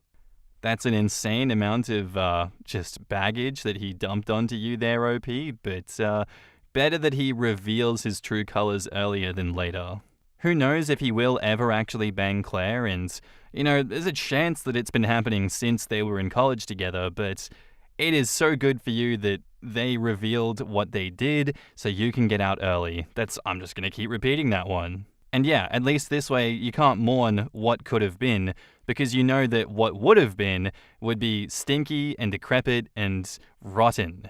That would have been a marriage and relationship built on lies, with the almost guaranteed possibility that there was an emotional affair between those two, if not very likely physical affair, and that's not something that you should subject yourself to or have to be a part of. So still not the arsehole for this one, and, move on from here, OP. You deserve so much better. Our next post is by user Just Xander, titled, "My friend offered to buy my house for $1. For some backstory, I, 31 female, grew up pretty poor. I don't remember it well, but at one point, my parents and I were only able to afford to eat beans and rice. My parents have since been able to pull out of poverty, and while they aren't rich, they are comfortable. And I've used a lot of what I experienced as a kid as motivation to be super careful with my money. I got a job in high school, worked odd jobs on the side, saved up every penny, rode my bike everywhere instead of driving and paying for gas, and by the time I moved out of my parents' place, I had a little over $17,000 in my savings. I don't have that much tucked away anymore, but I have investments and emergency funds, and take my family's finances incredibly seriously, as I never want my children to experience what I did as a kid. Mine and my husband's financial choices afforded us the opportunity to purchase a home in the beginnings of 2015, which we bought 50-50 with his mother. He paid his half up front, I made a large down payment, and his mother covered the rest with an escrow agreement that I would pay off what she had purchased. I have since completely paid my half, and the house is fully owned by myself and my husband. It's a 4-bedroom, 1.5 bath, 2-story home with a finished basement, attached 2-car garage on a double lot. We got the house for an absolute steal at only $118,000, for sale by owners. Since purchasing, we've installed a fence, updated the oven, washer and dryer, water heater, furnace, and paid for materials to have all the interior rooms repainted. The only updates it needs are purely cosmetic, as the exterior paint is an ugly brown-pink color, which we've started repainting and need to finish. The hardwood floors have some distortion due to being a 100-plus-year-old house, and us having dogs when we lived there, and the bathroom could use an update, but structurally speaking, doesn't need one. Needless to say, on a scale of 1 to 5, with 1 being tear down the house and start over, and 5 being it's ready to put on the market to sell for $300K today, the house is sitting at a 3.5 to 4. Backstory complete, let's get into what has become my biggest headache for the past 4 years. I have a friend, let's call her Carly, female 27, who had incredibly similar experiences to me growing up, but struggles with finances and has never seemed to get the hang of keeping any sort of savings over $50 at a time. I'm not sure if it's a lack of self-control or that she's simply too focused on the moment when she gets paid and doesn't think to look into the long term, but she's consistently making her lack of funds everyone else's problem. I don't blame her for having issues with money, as learning to create a budget isn't exactly taught in school, and it took me years to learn to find a healthy balance, and the freedom of being able to buy whatever you want with no restrictions is super tempting. But at some point you have to learn to take responsibility. During the course of our friendship, I've helped her build countless budgets based off of my own. I made roughly the same amount of money as her, but each time they failed for whatever reason. We tried different ways to trick her brain into realizing that money sitting in her account wasn't to be touched, as everything needed to be used for bills, etc., and each time she would still wind up using every penny. It finally came to the point where I refused to help her with her budget anymore because she never listens to my advice. And when I pointed out the easiest and fastest method to get her spending under control was to get a payee, she said she didn't need to be treated like a child who receives an allowance. Fair enough, I washed my hands of that topic. Carly moved out of her mum's house a little over 6 years ago and into a mutual friend's place. Let's call her Tia, female 27. As far as I've been told by Tia, Carly paid little to nothing in rent, even though they both worked at the same company and made close to the same salary. Carly's living space was an absolute disaster. She moved into the basement, and it was lucky if there was even a walkway to get to the washer and dryer. She constantly asked me to come over to help her clean and organize her space, and because I'm a people pleaser, I would always agree. Each time we would make significant progress, but then by the next weekend when I would come over to help again, it was as if a tornado had gone through her space in the course of the week. I have no idea how she was able to fit so much stuff into that tiny space. She would never clean up on her own or make any sort of effort to put anything away, and would always wait for me to come over. And if anyone were to come down to watch us, it was always me cleaning or organizing while she sat back and dictated where everything went. Getting her to donate or throw anything away was like pulling teeth, as somehow even the smallest scrap of paper had some sort of sentimental value. After a little over a year of them living together, Tia couldn't handle it anymore and asked Carly to find some other living situation. She wasn't going to throw her onto the street, but she literally couldn't live with Carly any longer. There are a lot of other things that built up to this that caused this, but I won't go into that here. It just so happened that my husband and I had purchased a second home around this time. What we had owed on the first was paid off, my husband had come into an inheritance, and we were able to look for our forever home that fit better our wants and needs. The best part for us is that the new house was literally a 5-minute drive from the old house. We had yet to decide whether we wanted to sell or rent our first house when Carly approached us with the offer of renting it from us. She and 2 other friends were looking to move in together, and with the house being as big as it was, there was plenty of space for all of them to have their own room and privacy. Since we hadn't yet decided if we wanted to sell, and there were 3 renters already lined up, we decided to use it as a means of passive income to invest in our future, and then down the road we would revisit whether or not we wanted to sell it or keep it as a rental. The red flag that I didn't initially pick up on was that Carly was already referring to the house as her house to her 2 potential roommates even before moving in or signing a lease. So by the time it came to them all moving in, Carly had driven the other 2 girls to back out. The way I had written the original lease agreement was that the rent was flexible depending on how many tenants there were, so for the 3 of them, they would have only been paying $750 total per month, and if only one person was renting, it would be $400 per month. In this area, you can expect to rent a bedroom for $400, so this was a crazy good deal as we didn't really need the money, and it was mainly to pay for insurance, power, heat, and property taxes. In the 4 years that Carly has lived in that house, rent has gone up 4 times. Once to $500 a month because the power bill went up and we needed to adjust for that. The second time to $550 a month due to the same reason. The third time to $750 after she got a new job. And then last year in October.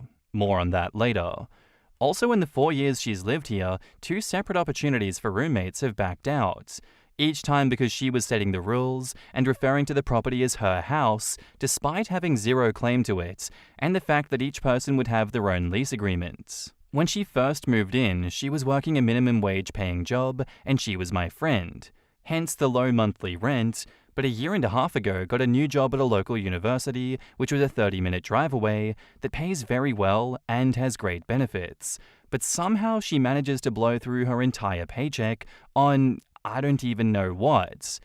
Also, during the course of these past 4 years, she wound up owing me $750 in back rent as she was repeatedly unable to pay me the full monthly amount due to repeated miscalculations in her budget and overspending on garbage, which she then stuffed into mine and my husband's property. My husband and I realized that after a couple of years of being landlords, that we aren't cut out for it. We have too much on our own plates and have no time for upkeep, and Carly wasn't holding up her end of the rental agreement that she had signed. We talked about it and settled on the decision to sell, but we of course didn't want to throw Carly onto the street and informed her of our plan. She proposed to buy it from us and started going through the route of getting a loan. During this process, she realized that the house wasn't what she wanted. She wanted land, and the house itself was far too big for her. She told us that, and we understood, and I even helped her drive her to meet with realtors so she could check out other options to buy houses elsewhere. But each one fell through, as she discovered that she wasn't going to get a new homeowner's discount or bargain with any loans that she looked at, and all of the loans required a minimum of a 10% down payment, which she of course didn't have. This is where the entitlement starts. Starts? Carly wasn't going to be able to buy a home, at least not the home that she wanted, and settled on buying our house. We had briefly talked at the very beginning of her tenancy that we may consider a rent-to-own situation, but no agreement had been made. No sale price had been decided, no appraisals or property inspections completed, nothing had been signed. It was simply a comment that we had made in passing and then chatted about later. Again, in passing. She took it as gospel truth and said that if she bought the house, that she expected the 2.5 years of rent she had paid us to be comped off the total sale of the house. I reminded her that we never signed anything about a rent-to-own and informed her that that wasn't how this was going to work. Her next tactic was to try to suggest that we quitclaim deed the property to her, again without her paying us anything additional to the 2.5 years worth of rent that she had already paid us. How this works is that whoever owns the property grants the title and deed to whoever they're giving it to, and it's generally a lot faster and cheaper than going through the process of buying a house, but there is still generally something paid for the property when the title is transferred. At this point, she'd only paid about $10,000 in rent, more than half of which went to paying for utilities that we covered instead of having her pay them, and property taxes. And she was making it sound as if she wasn't going to give us anything beyond that. I again told her that this would not be a viable option. The house was in great condition, and even with the exterior paint and repairs to the floors and bathroom, was worth at least what we had paid for it, $118,000. She tried to spin it that she was doing us a favor by taking it off our hands, as I had expressed to her that we were tired of being landlords and it was more effort than we had time for. Her last attempt at buying the house on her own was to offer me $1. That's right, a single dollar. I'll admit, I don't know if this was a failed joke attempt on her part, but it certainly fell flat, and I was so mad that I was shaking, though I laughed it off. Side note, during the time she's lived in the house, my husband and I have some stuff stored in the garage, as Carly parked on the street due to convenience, and she suggested on multiple occasions that she start charging us rent for storing things in our own house when none of it was in her way whatsoever, and we'd already made it clear that if she purchased the house, that we would remove all of our own property. At the end of 2022, Carly started dating Reggie, 28 male. They were long distance and would take turns visiting each other, and Carly made the comment to Reggie that we were looking to sell the house, and we threw out a couple of numbers, the very lowest being $100,000, but said that we of course would have to make an appraisal and look at market value, etc.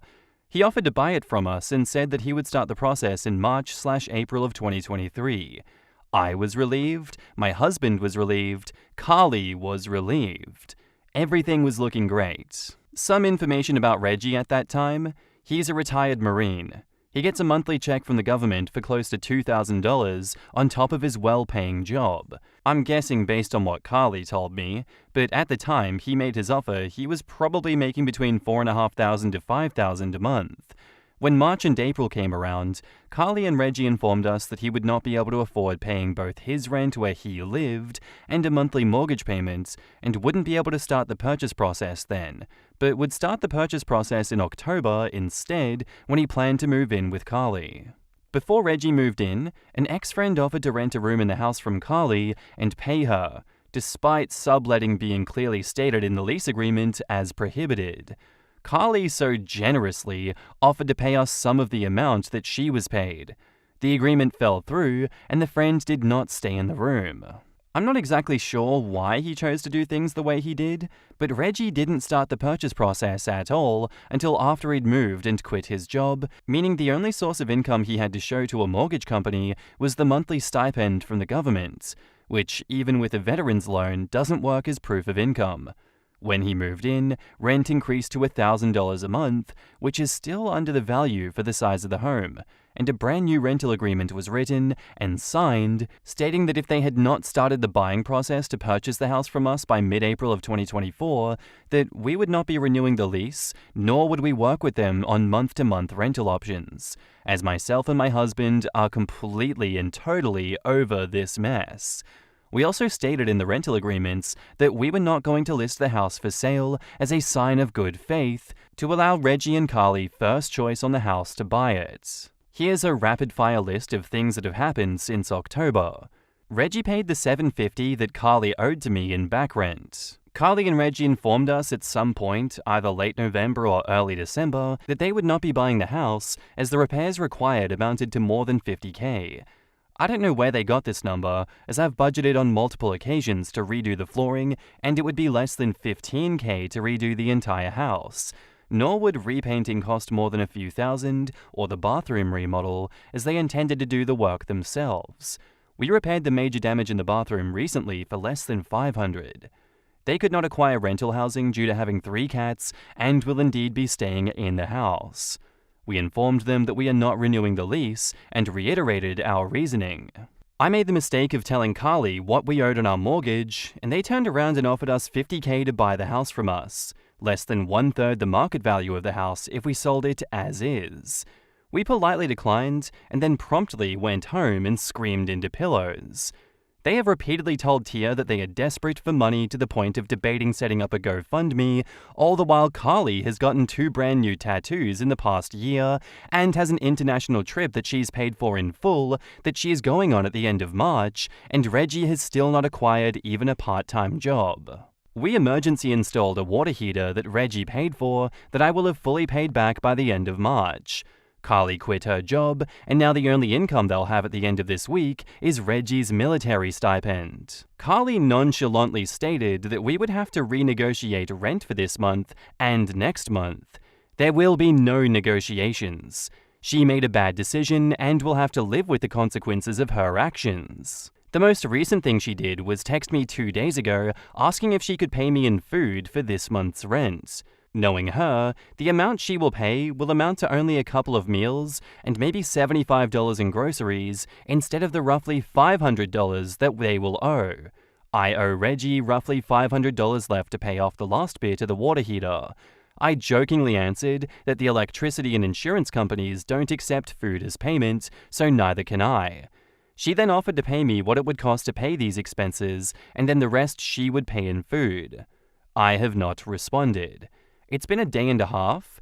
They will pay me in cash and nothing else. I'm done. No discussion. My warning to all of you: don't mix business and friends without getting to know said friends very well first. If I had known what I would be walking into, I never would have allowed her to move in. In the comments, James says, "Why are you allowing her to dictate anything? Evict her, period." OP replies, "I'd love to, but where we live requires 60 days notice, and that gives them an in to stay past their lease." They conveniently dropped the news on me that she quit her job when it was too late for me to give the required time for written eviction notice. Excellent Ad asks, "Have you been inside the house since these 2 freeloaders moved in? I'm thinking that they may have destroyed some parts of the house, which is why they came up with the $50,000 in repairs. Let them know that either they get all their crap out, or you'll just put it out for the trash. If it's worth anything, you could sell it for some of the money that they owe you, but I would bet most of the stuff is just crap. If they don't move out when you say the contract is over, it is 100% time to evict them. But if that happens, check with a lawyer and see if you can cut off all utilities, water, electricity, gas, and any other utility. You want them out before they destroy the inside of the house. If they do, make sure to take pictures and put them on social media and let every one of your friends know exactly what she did. Make sure that no other friend is dumb enough to let them move in with them." OP replies, "Luckily, I have been inside the house, as I was there on Sunday and was able to do a quick walkthrough, and everything seems to be okay right now. But I'll keep that in mind for when we deliver the eviction letter." This is just all kinds of shit, isn't it? This is just not a cool situation to be in. OP, you just need a spine in this situation, and you can't keep pleasing this friend of yours because she's obviously taken a mile from every inch that you've given her. I don't know, it feels weird for me to be completely not involved in this situation and shitting you for doing this, when if I was in a situation like this, I'd have a hard time, setting up boundaries and enforcing them because I don't want to have to deal with this shit. I don't think I'm any better than you. I think that I would also allow something like this to happen, and I would also then get yelled at by my friends and family being like, "What's wrong with you? You're letting them take advantage of you, you idiots." Suffice to say, we're all human. I'm very much human myself, and I make mistakes. You've made many mistakes here by allowing them into your property and allowing things to continue. Thank you for coming to the internet as a source of what the hell do I do? Where do I go from here? Because sometimes that really is your only option. It's hard to break free of your own mental chains in a situation like this. But please take the advice that you're getting in the comments here and evict their asses. I swear to God, you deserve so much better than this. And now, on to the updates. Good effing God. Thanks for all the comments. There was some great advice in there, and I appreciate it. I should clarify. The reason we let Carly move in the first place is because she made it sound like she literally had nowhere to go. She had spun a tale that her home life with her mum was not safe. Untrue. She made it sound like Tia was literally kicking her out that day. Also untrue. And she panically hounded me relentlessly in person and over the phone until my husband and I made a super quick decision to let her rent from us. I've learned this is a method of manipulation. I've reached out to an attorney, and we talked about everything that has happened. They read through the lease and gave us a few options.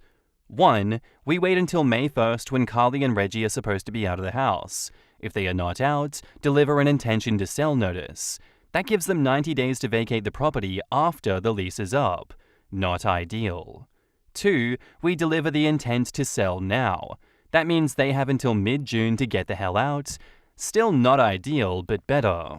If they're still in the house past the 90 days, we file unlawful detainer, and the cops forcibly kick them out.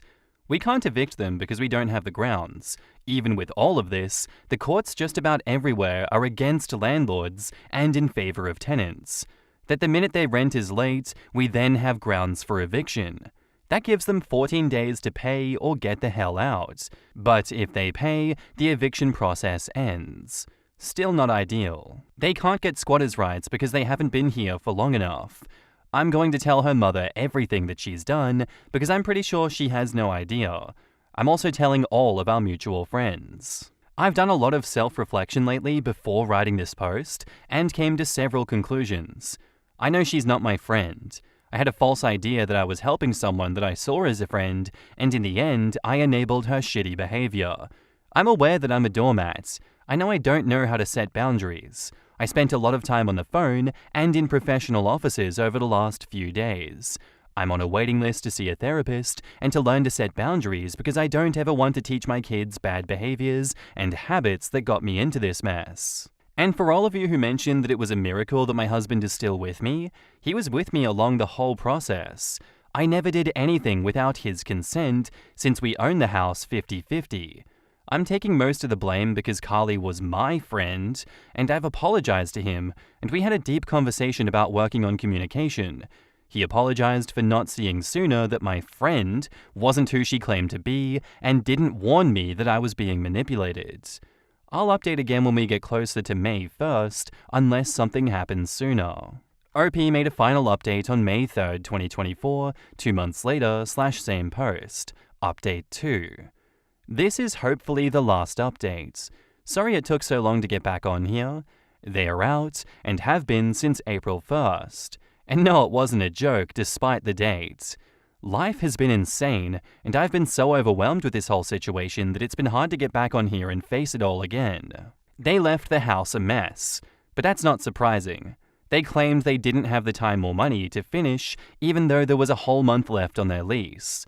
Honestly, I'm happy that they're out, though I'm pissed about the mess. I'd rather clean up a bit instead of fight them to court to kick them out.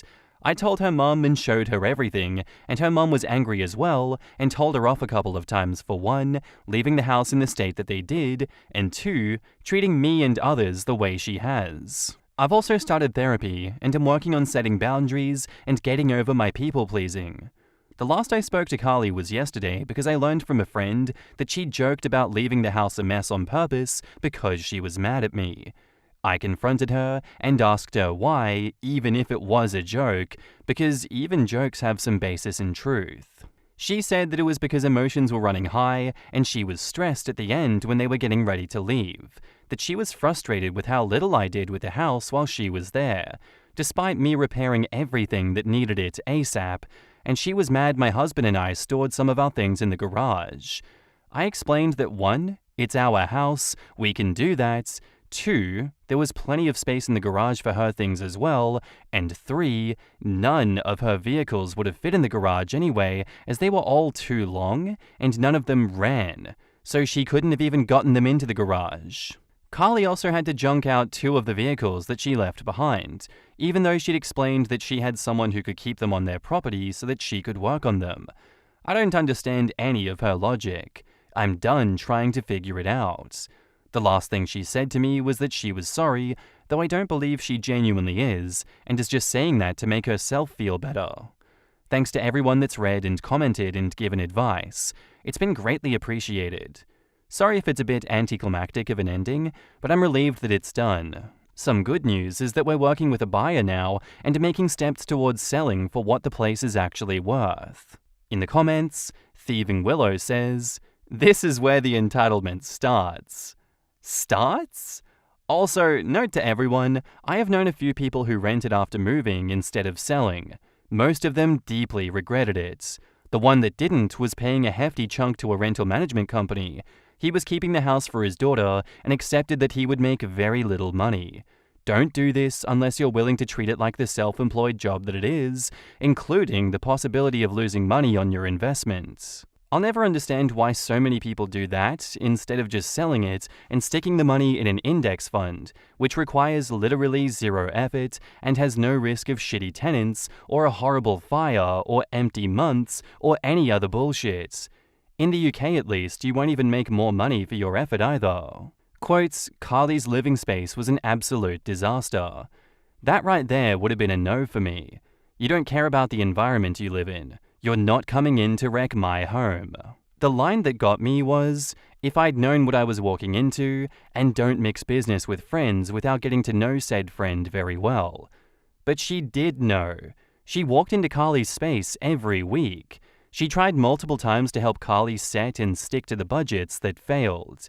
She drove off potential roommates before they even moved in. The writing was all over the walls in giant letters, and then shocked Pikachu face when it went down the way that it did. I struggle with people-pleasing issues too, but even I would not have gone into this situation without very clear boundaries in writing.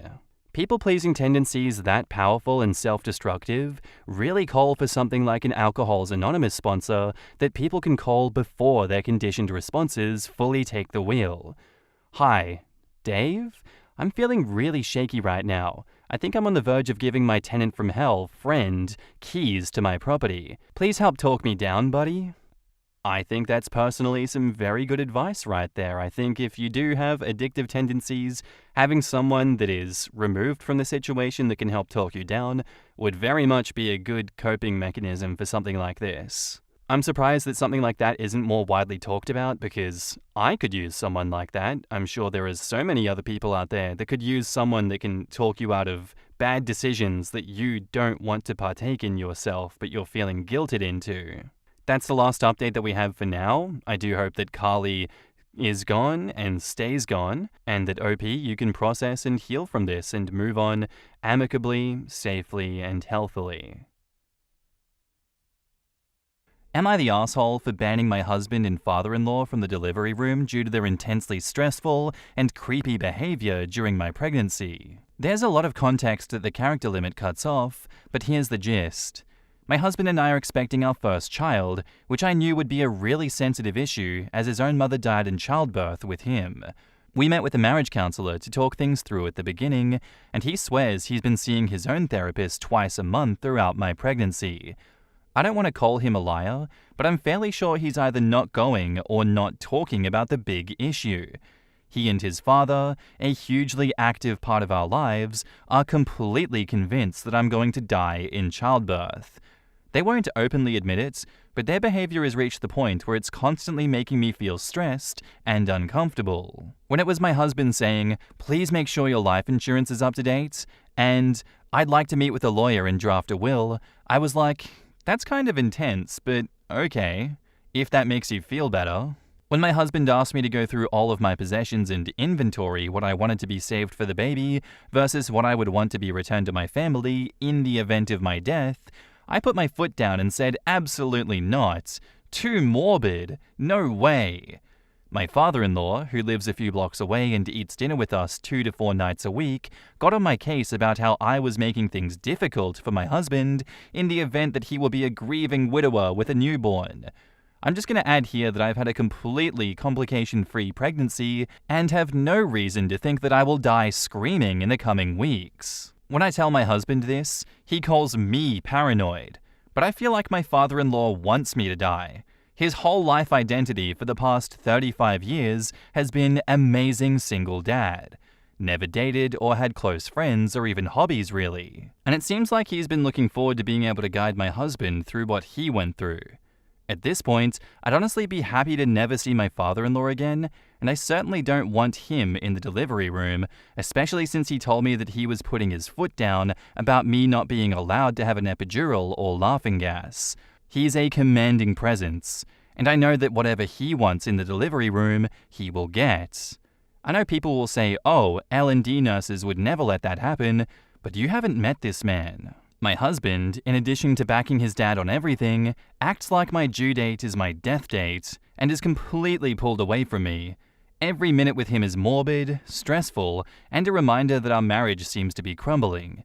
No matter how many times I tell him his behavior makes me stressed and upset, it's just getting worse, and I do not want it around me while I'm concentrating on giving birth. Do I owe it to my husband to let him stress and upset me during labor? Is his presence at the birth more important than a safe and healthy delivery? My therapist says no, but this whole thing has been so weird. I feel like I need some outside perspective. In the comments, Seabrook SR says, "Not the asshole, but in my opinion, it's time to be frank." Tell him that you want to go to his next therapy appointment. Then you need to explain to the therapist what has been going on and that you are seriously considering banning your husband from the delivery room. Using the top comment to mention that not only should your husband clearly not be in the delivery room, but OP may also want to consider getting some sort of power of attorney, giving someone other than the husband the right to make medical decisions during this period. Husband is clearly not in his right mind at the moment, and I wouldn't trust him to make decisions in OP's best interest if OP is unconscious. This, not only kick them out, but make sure that you have someone who will be there with you and helping you through this, especially with the pressure you'll get from your husband, even if he isn't in the room. Your support can keep speaking for you even when you're in the heat of labor. Not the asshole. Can you employ a doula? It'd be nice for everyone if you had someone around with positive experiences of birth. Plus, they're just the nicest people ever. I completely second this. I was against a doula in the beginning when my wife mentioned it. Why do we need this white hippie witch lady in the room? What's she gonna do? A lot. Way more than I could or would have ever asked of her. She was ridiculously nice, helpful, calming, sage advice, reined in my mother-in-law who was determined to keep my wife from getting an epidural and actually got her on board with it, and so much more. I thought it was over once we had the baby, but nope. 2 months later, this wonderful woman arranged a meeting at our home, brought food from our favorite restaurant, and helped us clean and let us get some rest.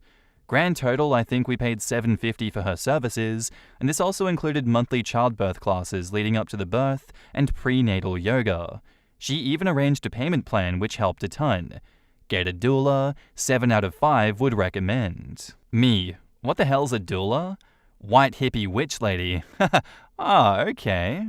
They're more than just a hippie.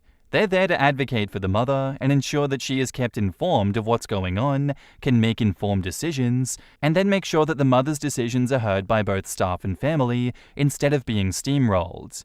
Most women are not aware of the choices they have in their birthing healthcare, so the doula will be there to be an informed advocate as well as emotional support. Jesus effing Christ. I would not allow them in the room, but if I were you, I would consider how safe you are in this marriage, not the asshole. Dude, same. I felt terrible saying it, but I mentioned in my comment that she should be really wary during her recovery period.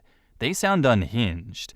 I thought maybe I was biased and projecting because of all the mentally unstable and manipulative people that I've come in contact with. Dude, these people want you dead. They might even go as far as to murder you in the birthing room. Are you gonna allow that to happen, OP? There is some sick, twisted fantasy going on between the father and son that they're trauma bonded together with. It's literally your father-in-law's identity. Keep those two away from you. And I know that you said that he's such a commanding presence and that he would have a say over the nurses, but I don't think you've watched enough of Nurse John's TikToks. I don't think there is a single living being that could get Nurse John to listen to them and have him take their threats seriously instead of the normal medical advice and routine support that you should be getting during an operation like that. But taking a step back from all of that, I'd seriously be considering the mental health of your husband and whether this relationship is right and healthy for you to stay in. Genuinely very concerning behavior, and if he doesn't want to get help for it, why would you stick around with someone like that continues to play into a fantasy that is detrimental to your existence? And now, onto the update. This is a long overdue update. I know I worried everyone, and I'm grateful every day for every ounce of concern that was sent my way. I'll be completely honest, I forgot the login information for my other account, and fussing about a throwaway Reddit account wasn't the highest priority in my life at the time. To get right into it, I was unfortunately right about my suspicion that my ex wasn't going to therapy. I sat down with him and very firmly put my foot down about my mother being my support person in the delivery room alongside him, and that my thankfully ex-father-in-law was not to be anywhere near the delivery room. I was also very adamant that I was getting an epidural, and ex-father-in-law had no say about any medical procedures that I may take. I also told him that I was seeking my own therapist, as his and his father's actions were worrying me. My ex-husband didn't take it well, to put it simply. I had never heard him shout at me like that, and it scared me a little bit. My fury outweighed my fear not long after, however. He told me that I didn't need a therapist, that he was just trying to be prepared.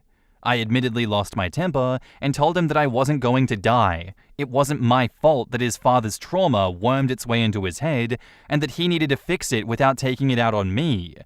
He yelled at me that he didn't need therapy. That caught me a little off guard. I asked him why he went to his therapist and was given advice about my death if he felt that he didn't need it. His expression gave it away, and he caved not long after. It turns out there was no therapist. It was just his dad. During the times he was supposed to be at therapy, he was with his dad. I'm still fuming.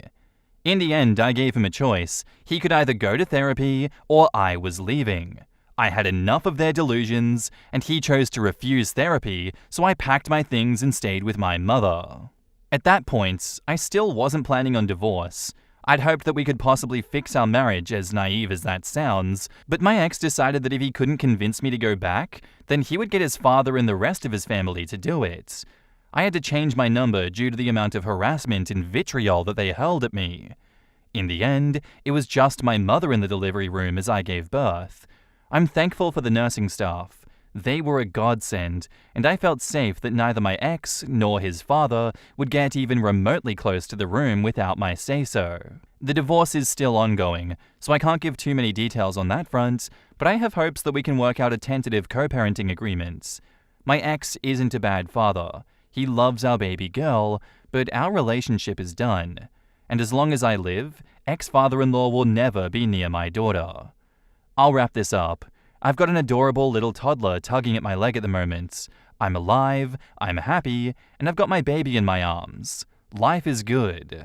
In the comments, Fat Brain Cell says, I always wondered about the OG post. It was so morbid.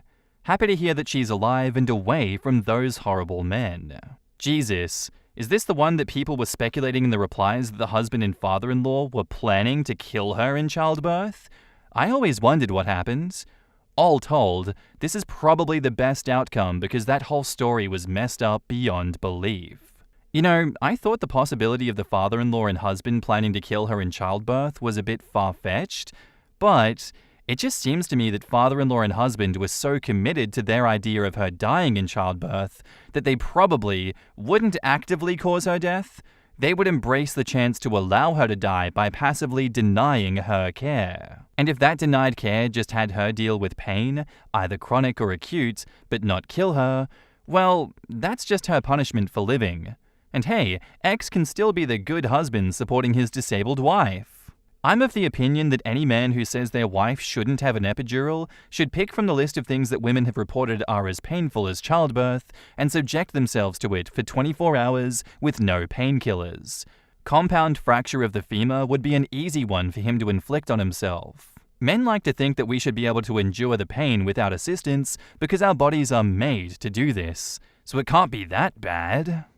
I really did think that they were going to try and kill you, either actively or passively in that childbirth room, OP, so good job for getting the hell out of Dodge. This really is the best ending that you can hope for because your husband just revealed how mentally ill he was, how dangerous he was to your existence. If he lied all this time about going to the therapist and instead was seeing your father-in-law, what else was he lying about? There are so many more things this could have escalated to, and when it comes down to it, it really was a blessing that his mask slipped and he wasn't allowed to do further harm to you.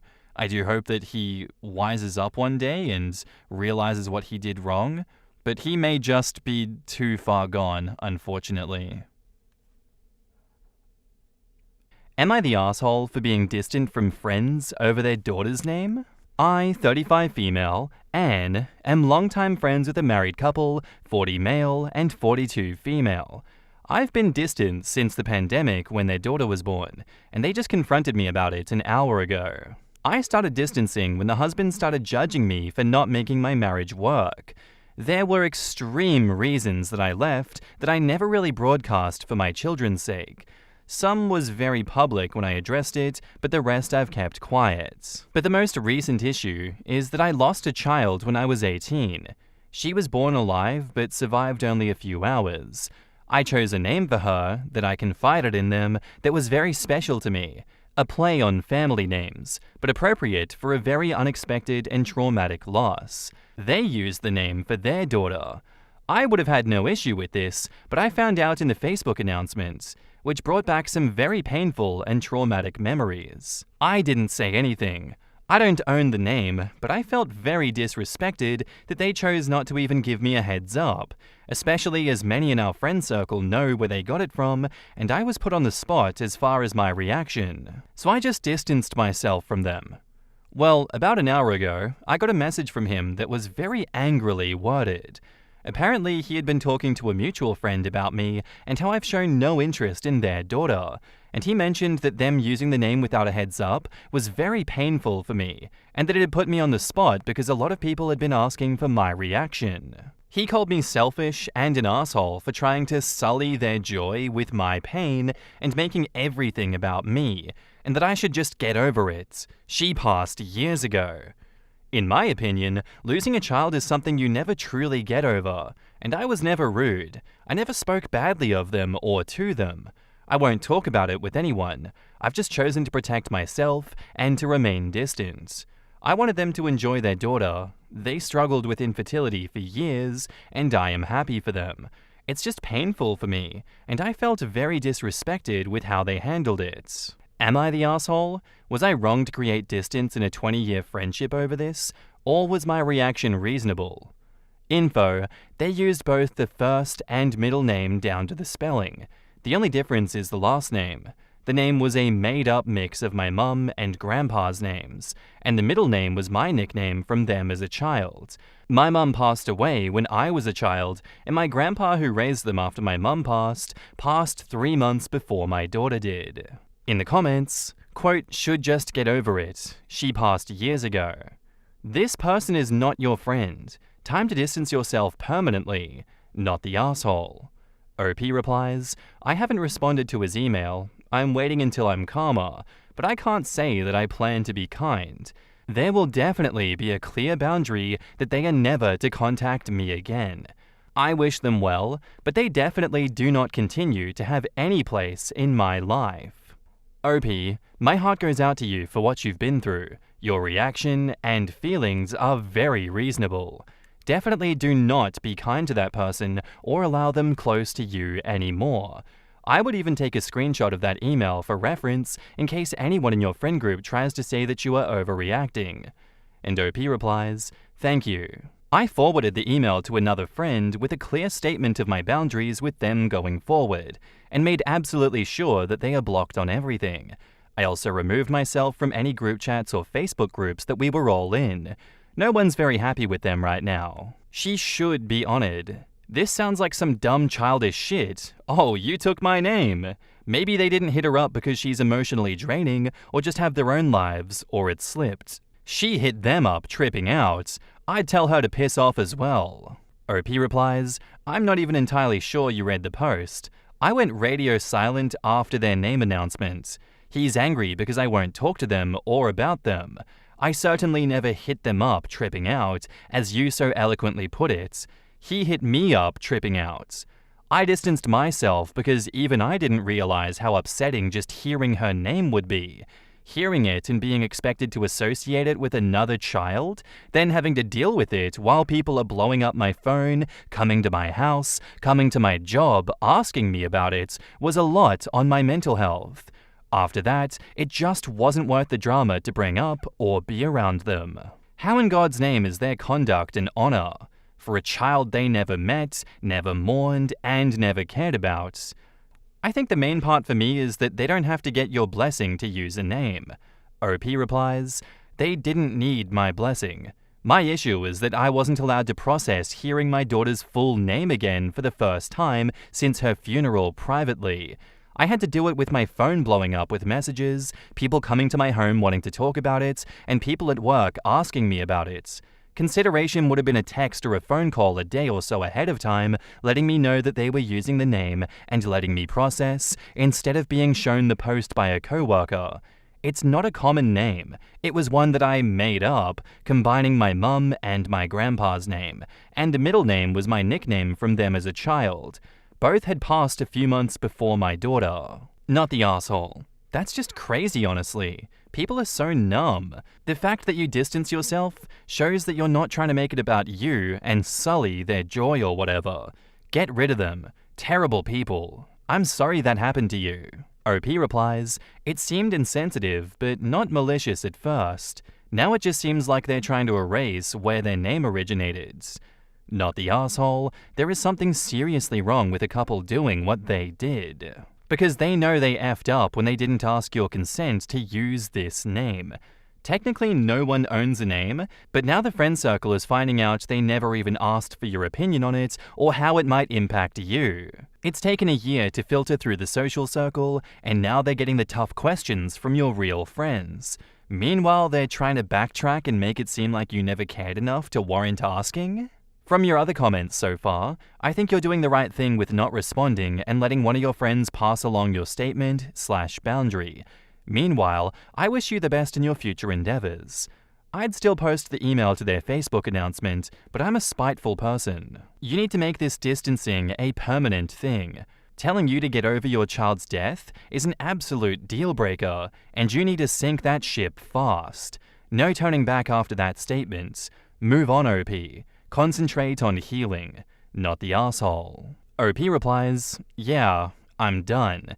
At this point, everyone else in the group is meeting at my place tomorrow, and most of us are completely done with them after this. You also never owed them your friendship. Friendship is a gift that you give, not something that someone can insist upon. And judging you on your divorce? Who does that to a friend? He was never your friend. OP says, it's pretty obvious at this point. We were close a long time ago and friendly when we saw each other. but he had some views that I definitely disagreed with, especially when it came to relationships, parenting, and even things like child support.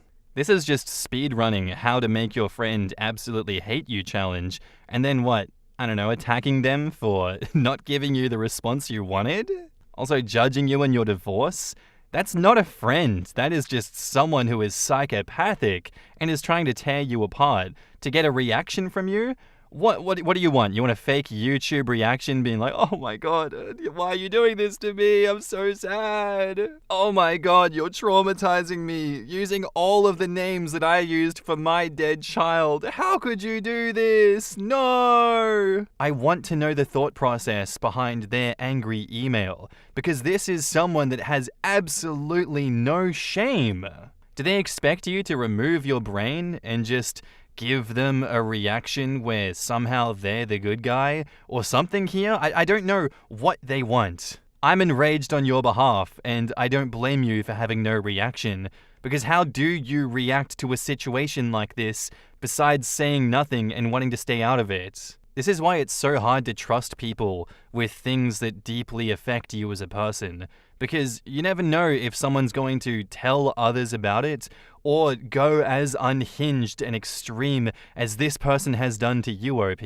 Definitely not the asshole. I feel so incredibly bad for you.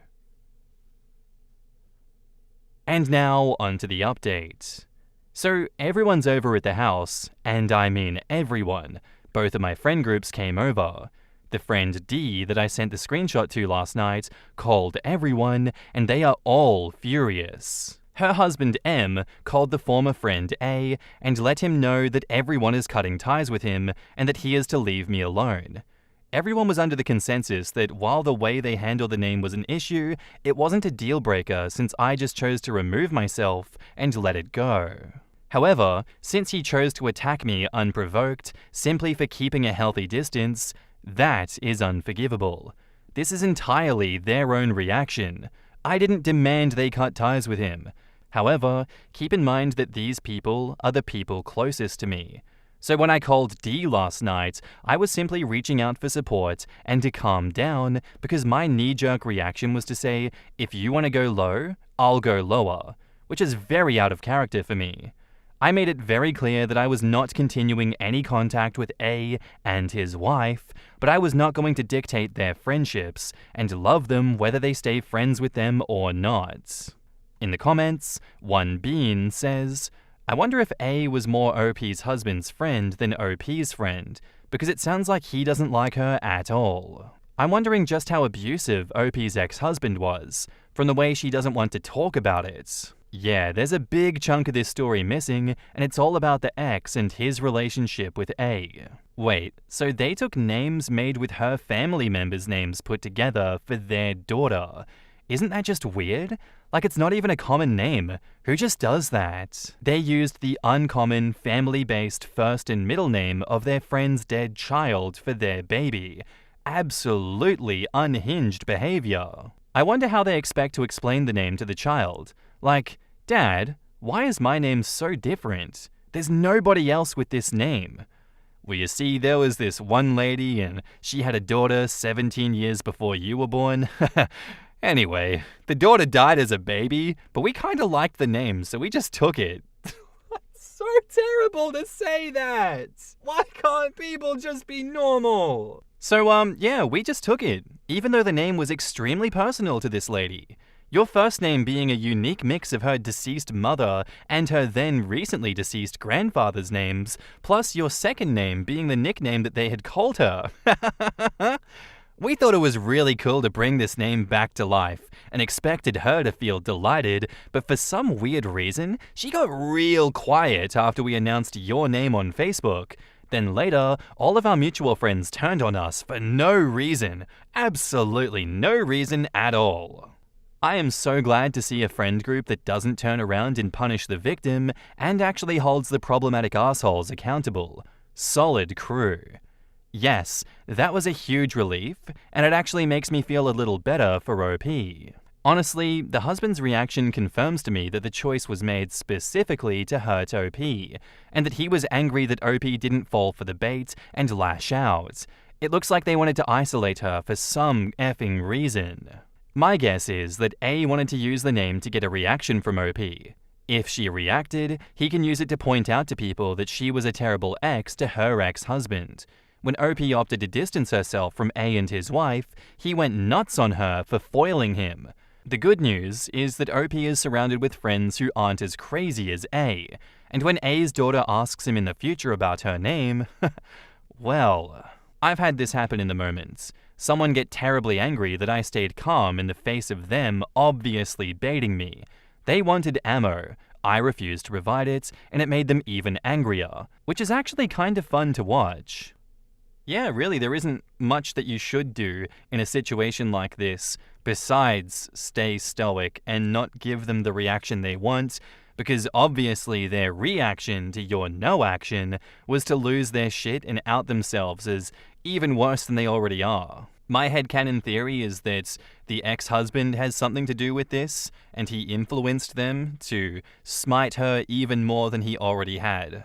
Because, it's just such sane behavior to punch someone when they're already down. That's something that friends do, right? Steal from them in an attack that is the most personal and soul-crushing thing you could ever do, but also shows how unhinged and maniacal you are as a person. I am also so glad that OP's friend groups did not do this don't rock the boat thing, hey, let's go with the crazies so the crazies don't turn on us. So glad that some people have a brain in this world and have empathy. I wish you nothing but the best, OP, and thank you for sharing your story with us. Our next post is by user PollutionPrior2939, titled, "Am I the asshole for telling my husband's girl best friend that she can't host my baby shower? I, 22 female, and my husband, 23 male, got married young. I was 18 and he was 19. Both of us knew that we always wanted to get married and start a family young. I started college 2 years ago, and he just graduated with a Bachelor of Biomedical Science. My husband has a girl best friend, 23 female, who I'll call Sam, who he met in college. Both of them grew up Baptist, and while he's left the church, they had a very similar childhood and bonded quite quickly. Despite what you may be thinking, her and I actually got along very well. She and I like the same music, and we were both studying in relatively the same fields, so she became a friend of mine as well. Since I found out I was pregnant though, some issues have started to arise. We announced our pregnancy on social media after we told our parents. Sam texted my husband a congrats text and then told him to pass on her well wishes to me. She's been texting him non-stop with baby advice on what she'd like to call advice for mama, which includes sometimes relatively targeted jabs at what I should eat. Honestly, I keep brushing the texts off, but it got to a point where the conversations were less about the baby and more about me, which I was getting increasingly uncomfortable with because she wasn't texting me, she was texting my husband. My husband acknowledged this and has just started to show them to me and ask what I want him to do. I just told him to ignore them. When I announced I was having a baby shower and sent out the invites, I received a text from Sam. She said something along the lines of wanting to host my baby shower and set it up. I told her politely that my mum was planning on hosting it with the help of my sister and that it was a special moment for them, and I wouldn't want to take that away. Well, Sam ignored that message, because the next day, she came over and insisted that we start working out arrangements for the venue. I told her once again, my mum and sister were hosting it, and she told me that she should take her advice and let her plan it because she'd ensure that the baby shower would be better if she planned it, particularly because she would be working on the menu. Whether it was pregnancy hormones or just bottled up rage, I told her that the jabs she'd been making at me behind my back about my diet during this pregnancy to my husband are really annoying, and that no, she cannot host this shower, and from now on, her unsolicited advice was not appreciated, especially if she can't say it to my face. That night, my husband's phone blew up with messages from Sam saying that he had no right to show her those messages, and they were just supposed to be health tips because Sam was studying nutritional science and only wanted to help her best friend and ensure a happy baby and happy life. I know she had somewhat good intentions, and she's been a good friend to my husband and me, so am I the asshole? In the comments, responding to a downvoted commenter who brought up Sam is more knowledgeable about nutrition and maybe just trying to help, OP says, I decided to not read a lot of the messages that she sent simply because I didn't care. But according to my OBGYN, I'm eating perfectly normal things for a healthy pregnancy. I've always been on the skinnier side, and through high school, I was severely underweight. But when I got pregnant, I needed to eat more to sustain a healthy weight. I don't know if Sam knows that, but I do know that according to my doctor, I'm actually eating quite well so far. Are you Sam undercover? I have to ask. Look, I don't know her intentions, but you saying you have been and are still perhaps underweight, thanks for your unsolicited opinion on my body based on the small amount of information you have been given. I've been eating healthy and I'm now a healthy weight. As for the advice Sam was giving me, it's sound advice, yes. Medically, I'm sure it was perfectly normal advice. I'm not arguing with that. But my issue comes from her unsolicited comments, advice that was not ever given to me under the pretenses of being a good friend. The advice was given to my husband, and apparently I was not supposed to see it. I don't know if you yourself have ever been pregnant, but I'm going to assume no. Advice you don't ask for, comments on how you eat, what you eat. Everyone loves to put their 2 cents in, but as long as my doctor says I'm healthy and I'm eating healthy, then as far as I'm concerned, other people's opinions that I never asked for can shove off. OP adds extra info in the comments. Sorry I have to post this here due to character limits. Hi everyone, OP here. I just wanted to give some more context and info and answer a lot of your burning questions. Also, thank you for all the well wishes. Our baby girl is healthy and happy from what I've heard from our OBGYN. Okay, here goes. 1. Sam is in a short-term relationship. They've been dating for about 2 months, and he's nice. I haven't talked to him much, but from what I've gathered, he treats her well. 2. I was severely underweight for most of high school. My mum was always very thin, and so was I. But in high school, I suffered from an eating disorder for a while, and lost a lot of weight very quickly. For the past 3 years, I've been working with a therapist and food specialist to maintain a good diet, and that's not changed since pregnancy. My OBGYN is happy with my health and the health of the baby. Sam doesn't know this, only my close family, friends, and husband do. I don't share that info with many people because I don't find it necessary to. 3. Sam met my husband first before I met her. Husband and I had been dating for 3 years by then. We started dating in high school. She has never expressed interest in my husband that I know of. 4. It was not his choice to ignore the messages, but mine. Pregnancy has given me a lot of unnecessary stress, and I didn't want to add to that by causing more drama with people. So if it was his way, he would have shut her down. I told him not to because Sam has always been a passionate person, and I didn't think much about the messages when they first started. That has since changed. 5. What I found most weird about the situation was that I was apparently not allowed to see those messages, yet they were about me and how I was eating. Some of them were sort of snarky. The worst one I saw was along the lines of criticizing me for wanting McDonald's at 3 in the morning when apparently a Big Mac, a large fries, and a large vanilla thick shake is not healthy for the baby. I did cry a little bit after reading that, and my husband did send a text message saying that I was allowed to crave stuff during my pregnancy, which she ignored. 6. Husband and I are probably going to go low contact with her for a bit. Also, he rarely hangs out with her anymore, and if he does, he invites me. But I don't always go because I'm tired. 7. Edit. It was my choice to go low contact, not my husband's. Please stop criticizing him for this decision, as it wasn't his. I'm aware this post has now become a place where many people are insinuating that Sam and my husband may have something going on. I assure you they do not. My reasoning for going low contact and not no contact are my own, and it is what I am comfortable with at this moment. Thank you.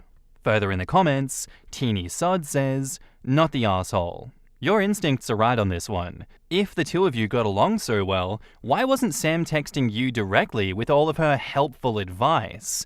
This woman sounds like she's trying to insert herself between you and your husband in a really nasty and manipulative way.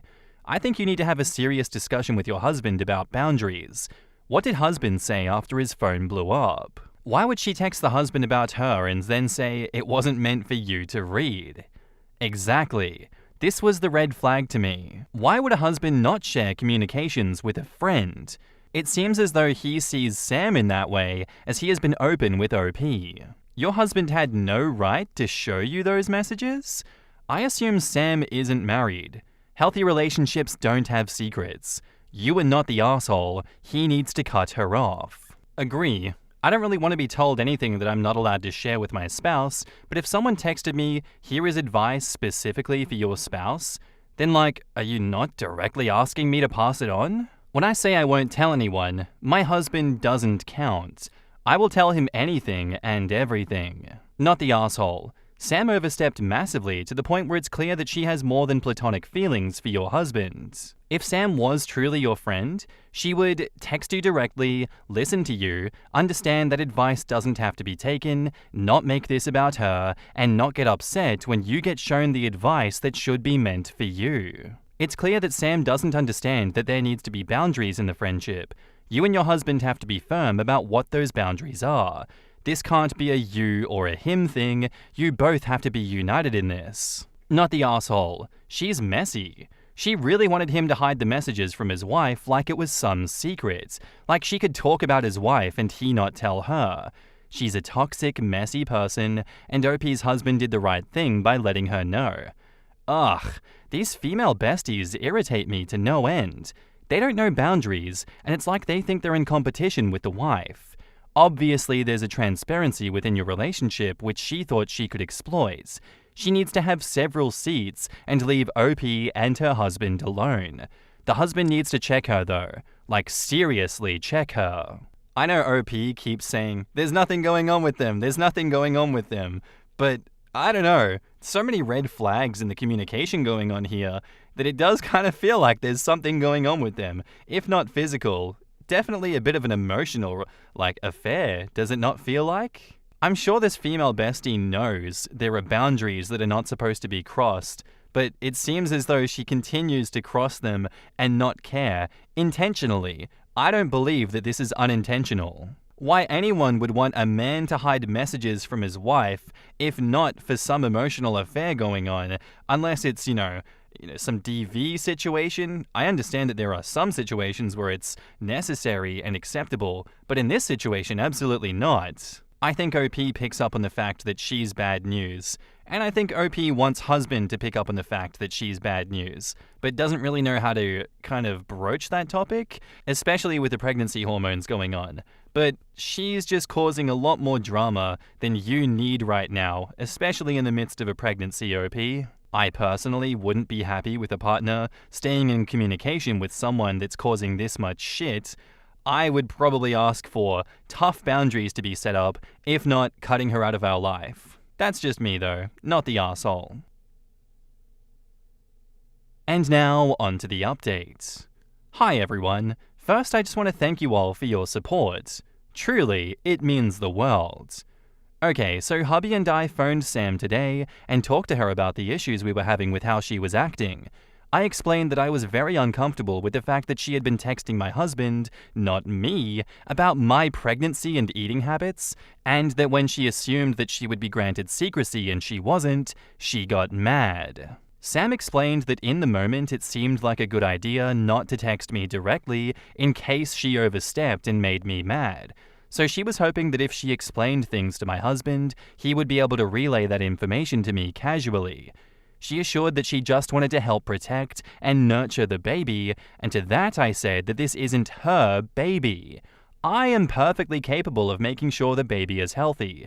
She apologized and explained that truly, she only thought she was doing something good. My husband and I explained that we are just going to distance ourselves a bit because this situation has not only made me uncomfortable, but husband also said that he needs to focus on his wife right now and Sam needs to take a back seat. I don't think she was overly happy with this, but she said okay. She asked if she was still invited to the baby shower, and hubby said it may be best that she skips it, but I explained if she wants, her invitation is still valid and she is still welcome. Sam did text me after the phone call asking if we can meet for coffee, so I'm seeing her tomorrow. I'll update you guys on how that goes. Honestly, I think she was just misguided. She's not a bad person at heart. Thanks. Update 2. This will probably be the last update I do, unless something else happens, but safe to say after today, Sam is out of our lives. Essentially, I did go see Sam, and she was not alone. In fact, she brought her cousin, who is, pause for effect, a therapist. Oh my gosh, she brought the circus! She brought the circus with her! About 5 minutes into Sam's opening monologue, I left. She explained that after hubby and I told her that we wanted low contact, she realized that clearly the stress of expecting a baby had caused me to act irrationally, and she wanted me to have someone to speak to. She even tried to dress it up by saying that, yay, I didn't have to pay for this, yippee! Anyway, I left. Hubby sent her a message saying that we need distance and not to contact us for a while. Edit, this does not mean we are going low contact, we are going no contact. As I stated, she is out of our lives. Sam's a bit irrational right now, and we just want to minimize fallout, hence telling her for a while.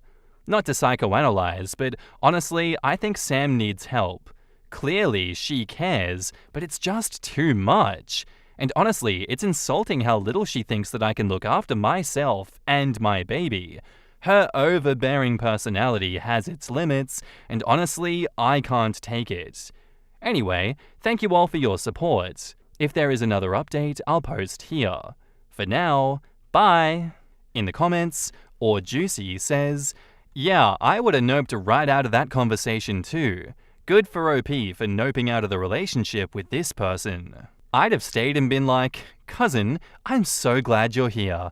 I think Sam is having some sort of break and she needs professional help and support.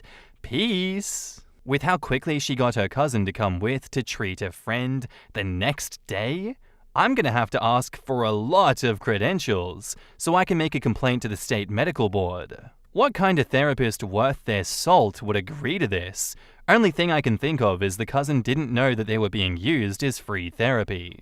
Opie mentions that Sam is Baptist, so I wonder if the cousin is some sort of faith-based counselor rather than a licensed therapist. They may be more prepared to come and offer guidance to a troubled soul than someone with more formal professional boundaries. You're probably right, although I'm preferring to imagine that the cousin is just a Psych 101 student that let it get to their head just as much as Sam has embraced Nutrition Health 102. I wonder what the therapist cousin made of the visit. Did they know why they were going to give a random person therapy? Were they just worried about Sam? Are they really a therapist? Also, I feel like girl best friend has become much more of a thing in the last year. I don't remember hearing about it anywhere near as much a year ago. Edit to add, I didn't explain it well, but I don't think men having a female best friend is a new thing.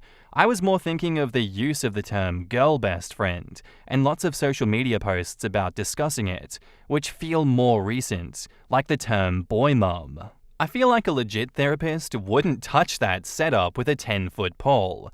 So either Sam misrepresented the situation to the cousin, oh, I think my friend needs therapy, can you come along and explain what therapy can help with and answer any questions? The cousin is not a licensed therapist, maybe they've had training to be a counselor but skipped the ethics module, or the cousin had no idea and OP left before the cousin could.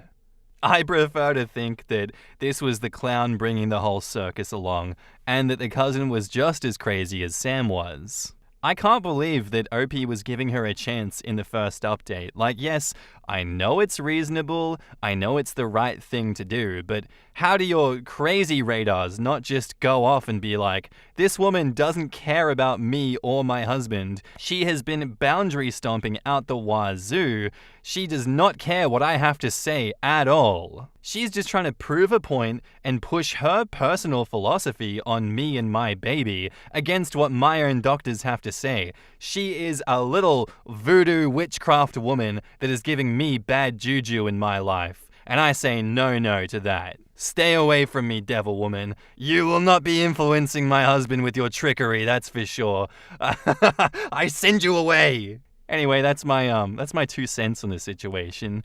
I called it from a mile away. Thank God I was right about it this time, because I'm wrong more often than not. Am I the asshole for avoiding my son when he wanted to spend time with me? I, 40 female, love my son Avram, 21, but I didn't want to be a mum and was denied an abortion. I love him so much, but I've never deserved him. I was a terrible mom. I know that it was bad and untreated depression, but it doesn't excuse anything. His dad and stepmom took him when he was 10, and they love him so much and made him the most amazing young man in the world, and I'm so grateful. After they took him, I got therapy treatment and then spent time in inpatient for my drinking. Avram kept wanting to see me. His dad let me have weekends, and I tried to make the best of it and be a good mum this time. He'd always tell me that I didn't need to apologize because I was sick, and he loved living with me. Since he turned 18, he spent more time with me, and I know I don't deserve it, and his stepmom does, but I don't do anything because it makes him happy. This past Friday, his stepmom was hosting a work dinner and wanted all her kids there, but Avram wanted to spend Friday with me because we always do that. She's more his mum than me, so I knew he should be there for her. But he wouldn't listen and insisted on being with me, so I pretended that I wasn't home that day and ghosted him so he would go. And I saw he did on his girlfriend's Instagram story.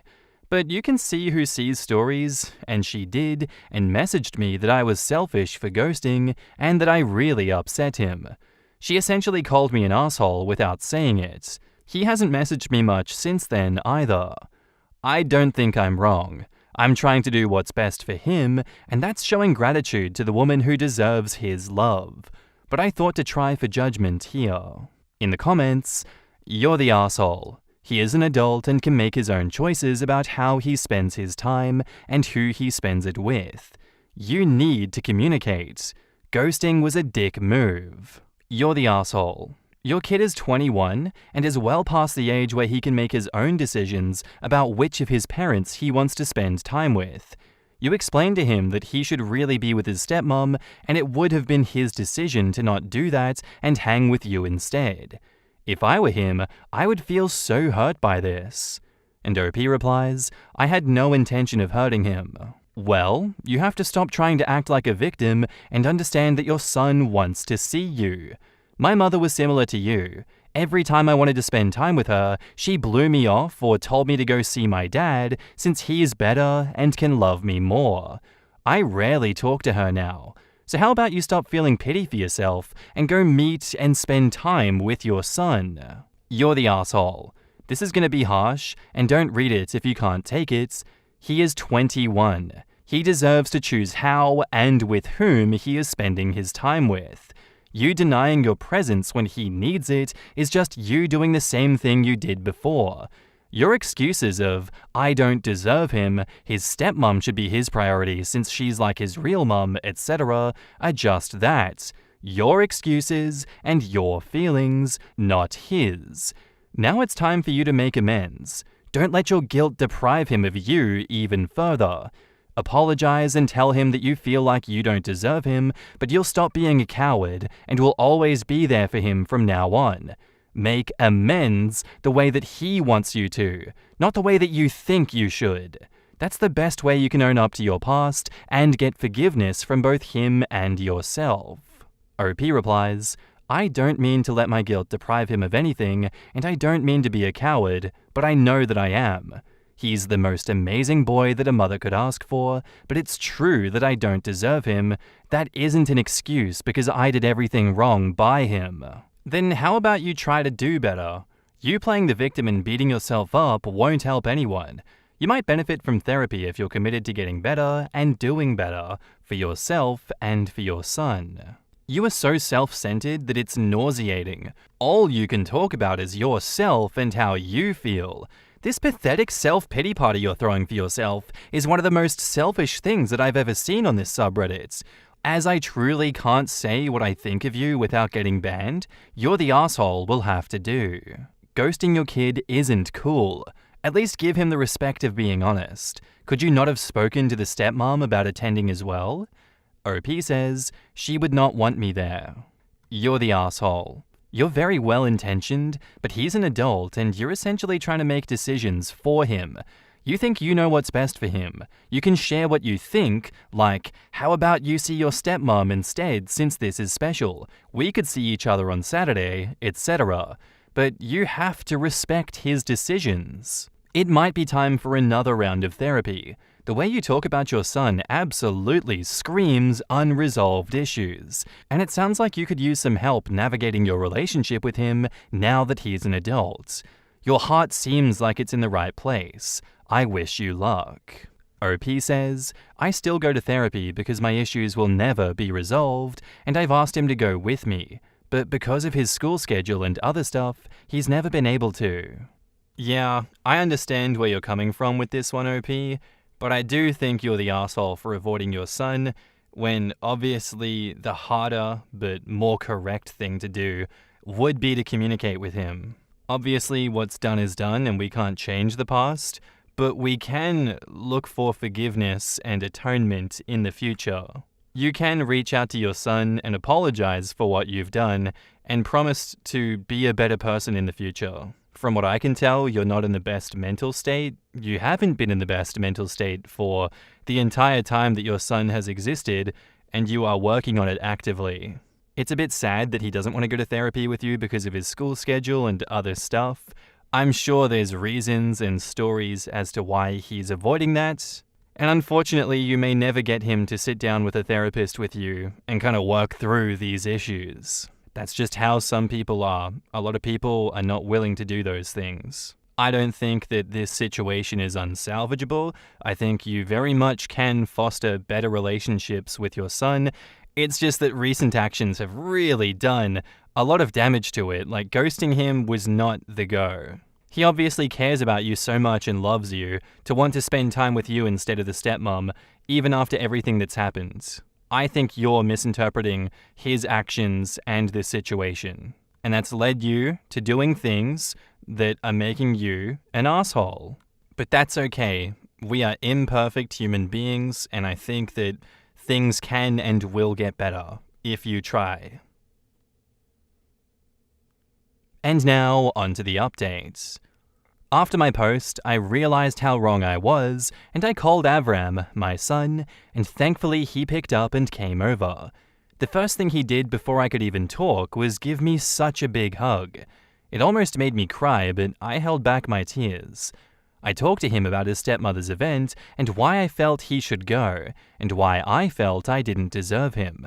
I told him about the things that I did when he lived with me as a kid, and why I felt I didn't deserve his forgiveness. I guess what really shocked me was that Avram pointed out to me that he didn't see his time with me as bad, and that he mostly had happy memories, and all the bad times were just because I was sick, and that wasn't my fault. And it's not things that I forgot, I guess just things that I never really valued, and I guess never even considered.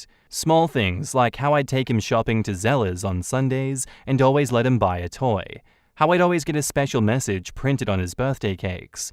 How I'd always let him sleep hugging me even though he was 10 by the time his dad took off. How I would miss work to stay with him if he got sick. The big thing that he told me that made me cry is when he was 9, kids bullied him when they found out that we are ethnically Jewish and made him cry so bad he left school before the Easter egg celebration. So I organized an Easter egg hunt just for him in the park. It wasn't just that, he told me so much more that I did that he valued that if I wrote it here, I think it'd break the word limits. It's so hard to hold on to the happy memories when I think about how terrible I was and how much I yelled at him, or drank, or smoked. But if he can do it, then I can do it for him. And I've been trying. I've let him take full control of our relationship, and I think it's been for the best. I've been seeing him much more often. And during Mother's Day, he and his girlfriend took me out to dinner and gave me so many boxes of chocolates. I've only been eating them when they come over, so we can have them together. Even therapy has been going better since I did convince him to attend some sessions with me, and I think he's understanding what I went through when I got pregnant, but also how much respect I have for his stepmother. Plus, his girlfriend has started going to the gym with me. I love my son so much. He's the best thing that ever happened to me. He's everything that was ever good about me, and thankfully, he got nothing that is bad with me. Maybe in another world where I didn't end up so damaged, I like to think that I would have turned out just like him. He makes me so proud and so happy. I'll try and never hurt him again and never be so selfish again. So thank you to everyone who convinced me to apologize, and to all the other mothers out there. Please hug your sons tonight, if you can, no matter how old they are. In the comments, awesome update. Great points to note. You learned from your mistakes. You learned you weren't as bad as you originally thought. Your kid was always more mature than you noticed. You sought help. Clearly that help is working, and it's awesome that your kid is going to some sessions as well. I am so glad for you and your son. Keep going in the right path. And OP replies, thank you.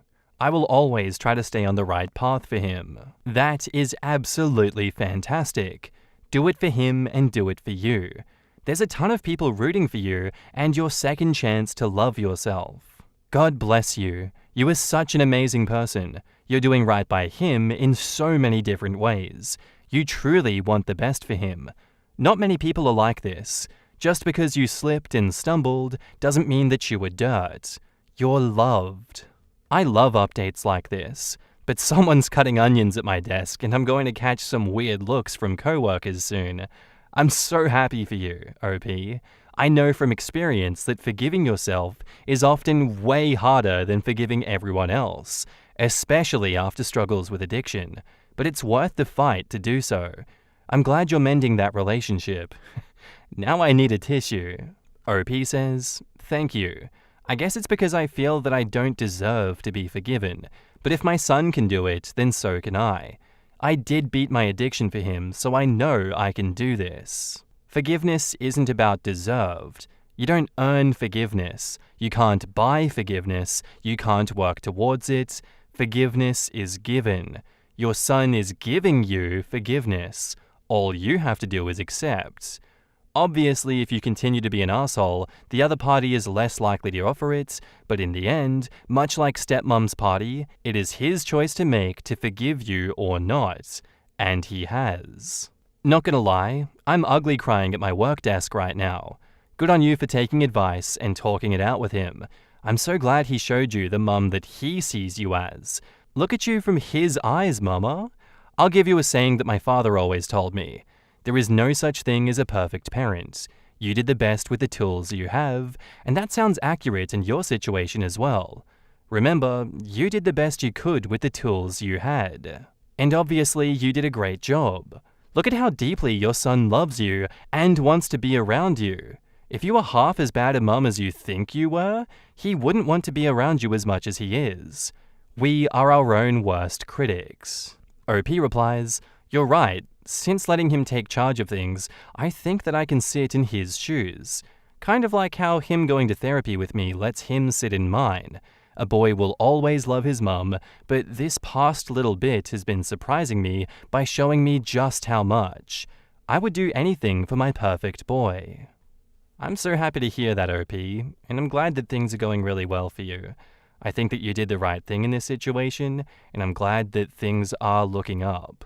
It's good that you did finally let him take charge of things, because the way that it was going before was very much unhealthy, and you making decisions on his behalf, like ghosting him like that, I can't imagine how that made him feel, given just how much he looks up to you and how much of his heart and soul he's poured out after all of this. I can imagine he was absolutely heartbroken to see that you were just trashing him like that. I hope that things continue to go well with you and him in therapy, and I hope that that doesn't happen again. And now on to our final updates, titled, I wish that I got to live my son's life. I don't know if this is the right place to post, but I've read a few posts, and I think it is. I love my son with all my heart. He's a perfect boy and a wonderful young man. He's 23 now, and he's graduated and already got a great job as an accountant, and he went for that career because it's mine. In September, he's going to be married to his fiancée. This Mother's Day, they both honored me, and it was such a wonderful night at my home, but ever since then, I've had these thoughts in my mind that I can't get out. I'm 42 years old now, and I feel like my entire life has just been wasted, but that my son is living the best possible version of it. When I got pregnant with my son, I was in a foreign country, and I was swept up in some stupid religious craze with a bunch of other teenagers, and I was pretty much blocked from getting an abortion while I could. At the time, I didn't want kids and thought that I'd never want them. My life became hell after I had him.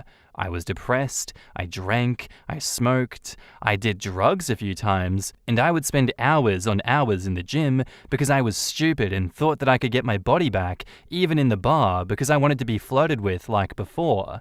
I had to give up custody to his father and go get inpatient treatment for my drinking, and I've been 10 years sober now. Even though I did all of that horrible, stupid stuff, my son still loves me so much that it doesn't make sense. When I ask him why he brings up all the good things that I can only dimly even remember, it makes me feel so effing guilty, because if I could go back in time and just get an abortion and never have him, I would do it in a heartbeat. He's the best thing that ever happened to me, and I would do that. And since Mother's Day, I've been thinking, I never got to have the whole college experience like he did because I had him.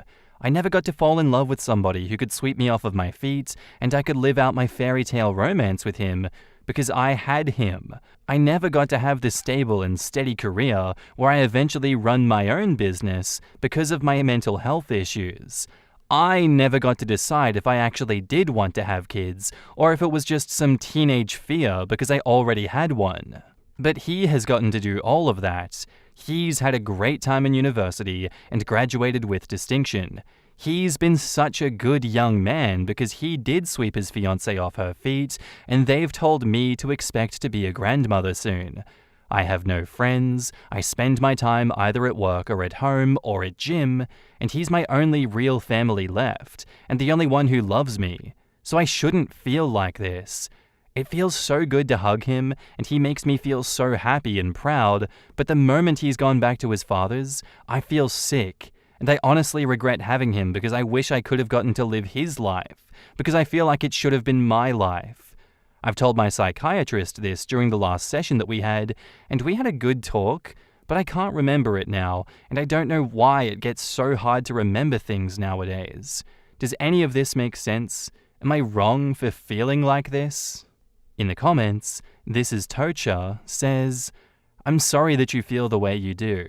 I want to point out that you seem to be really dead set on living on the what ifs, when there is absolutely no guarantee that you would have had all, if any of the things that you think that you missed out on. The fact that you got caught up in a cult of sorts in the first place kinda tells me that you wouldn't have achieved all of those missed experiences to begin with. I think you're maybe using this as a crutch and an excuse to not have achieved any of your dreams.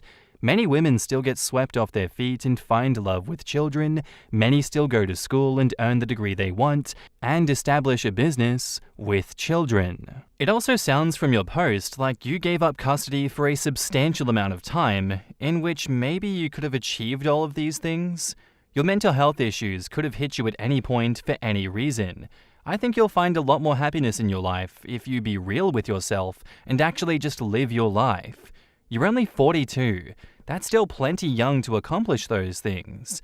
Trust me, I'm all for the pity party. I have plenty of those myself, but nothing is more helpful than taking accountability and making the necessary changes to find your happiness. I really hope you do find happiness, especially given that your son is such a wonderful young man that loves you so much and seems like he'll be a great support to you in whatever you do.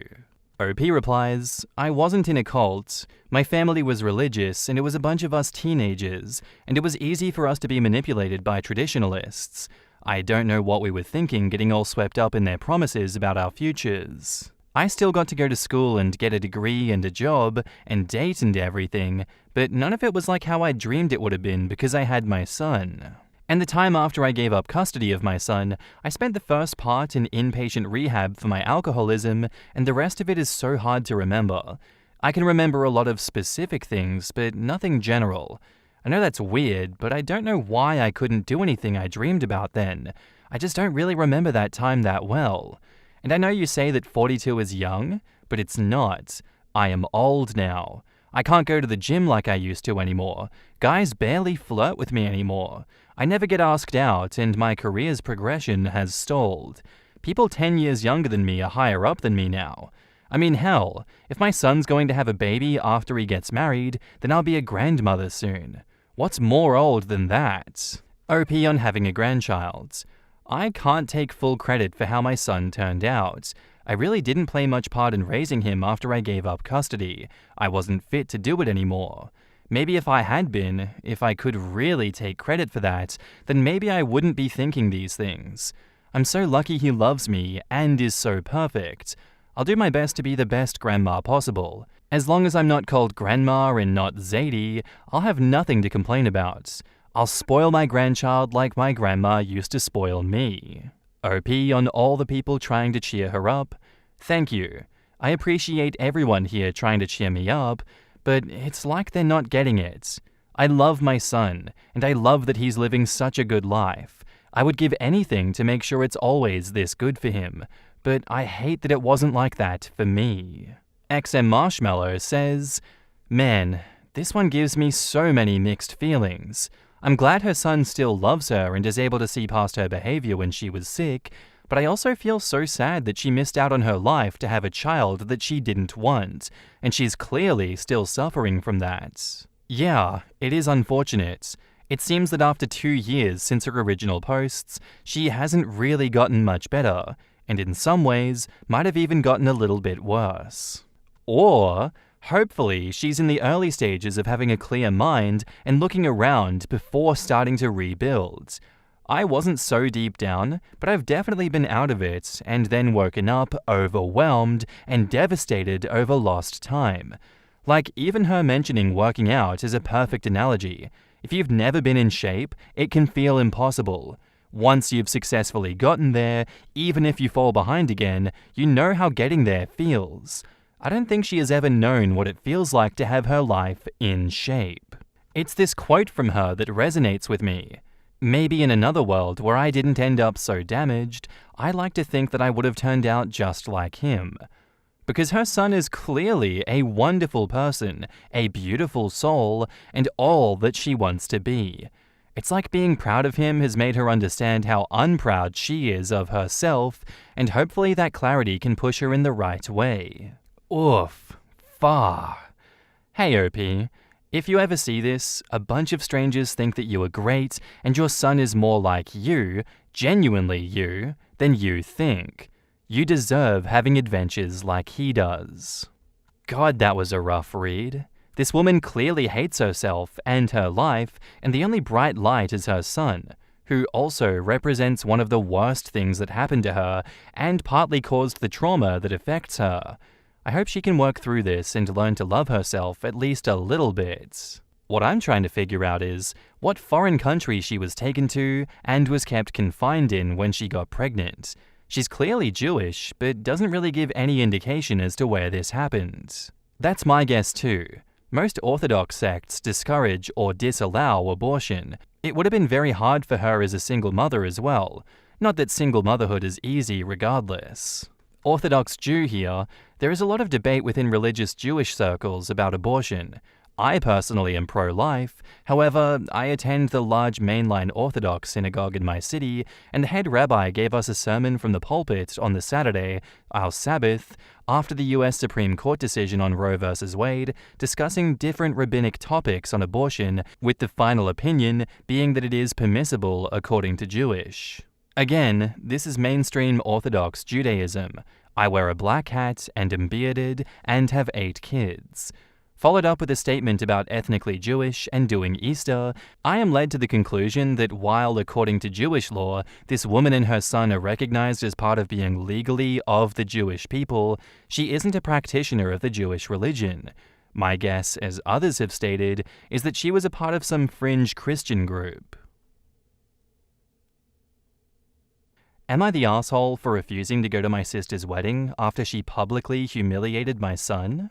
A few months ago, my sister, let's call her Jane, got engaged and started planning her wedding. Jane is 37 years old. Growing up, we were always close, sharing secrets and supporting each other through life's up and downs. However, Jane has always had a tendency to be backhanded and passive-aggressive. She would make snide remarks under the guise of concern and often find subtle ways to belittle me or others. Despite this, I, 34 female, always tried to maintain a good relationship with her, believing that deep down she cared for me. This all came to a head during a recent family gathering at Jane's house. My son Liam, who is 7 years old, has a bladder issue that sometimes causes him to have accidents. We've been working with doctors and trying our best to manage it, but it's a sensitive topic for him. During the gathering, Liam had an accident. He was embarrassed, and I was in the process of helping him clean up when Jane noticed. Instead of being understanding or discreet, Jane loudly pointed it out in front of everyone.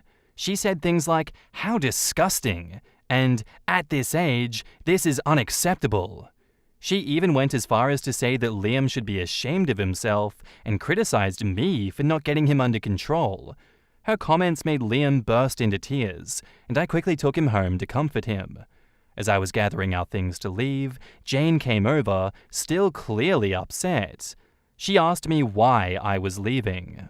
I looked at her, trying to keep my voice calm for Liam's sake, and said, "Jane, I think it's best if we go home. Liam's very upset right now." Jane rolled her eyes at me and said, "Oh, come on, it's just an accident. He needs to learn how to handle these things better. You can't just coddle him forever."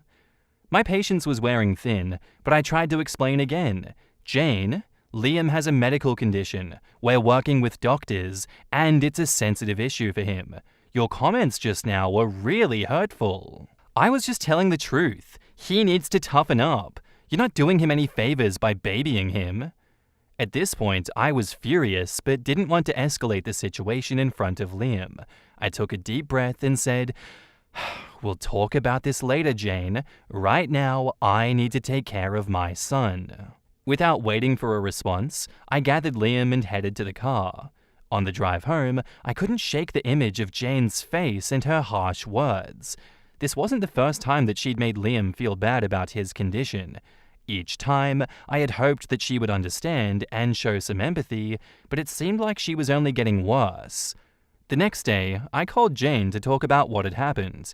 This conversation is from what I can remember. I wanted to explain again, away from the heat of the moment, and hoped that she would see reason. "Jane, about yesterday, I need you to understand how much your words hurt Liam. He's already struggling, and your comments made him feel even worse." Instead of apologizing, Jane was very defensive. "I'm not going to apologize for telling the truth. You need to stop coddling him, and he needs to learn to deal with the real world." Her response was like such a punch to the gut. I'd hoped for some empathy, some understanding, but it was clear that she wasn't going to give it. "Jane, I don't think you understand how serious this is. He has a medical condition. It's not something he can just toughen up from." She told me, "Look, I have a wedding to plan. I don't have time for this drama." When Jane's wedding invitations went out, I received one, but I felt conflicted. On one hand, she's my sister, and it's a significant event in her life, but on the other hand, I couldn't forget how she humiliated my son and her refusal to apologize. After much thought, I decided to decline the invitation. I didn't feel comfortable celebrating with someone who had been so cruel to my child. When Jane found out, she was livid. She accused me of trying to ruin her special day and called me petty and overdramatic. Some family members sided with her, saying that I should let it go for the sake of family harmony, while others understood my decision and supported me. This wasn't the first time that Jane had done something like this. She has a history of making hurtful comments about Liam's condition and generally lacks sensitivity when it comes to his medical issues. Each time, I've tried to address it calmly, hoping that she would eventually understand and be more considerate. Unfortunately, she never changes, and her behavior continues to hurt my son. Jane has been blowing up my phone, including other family members. Now, I'm left questioning if I'm the asshole for refusing to go to my sister's wedding.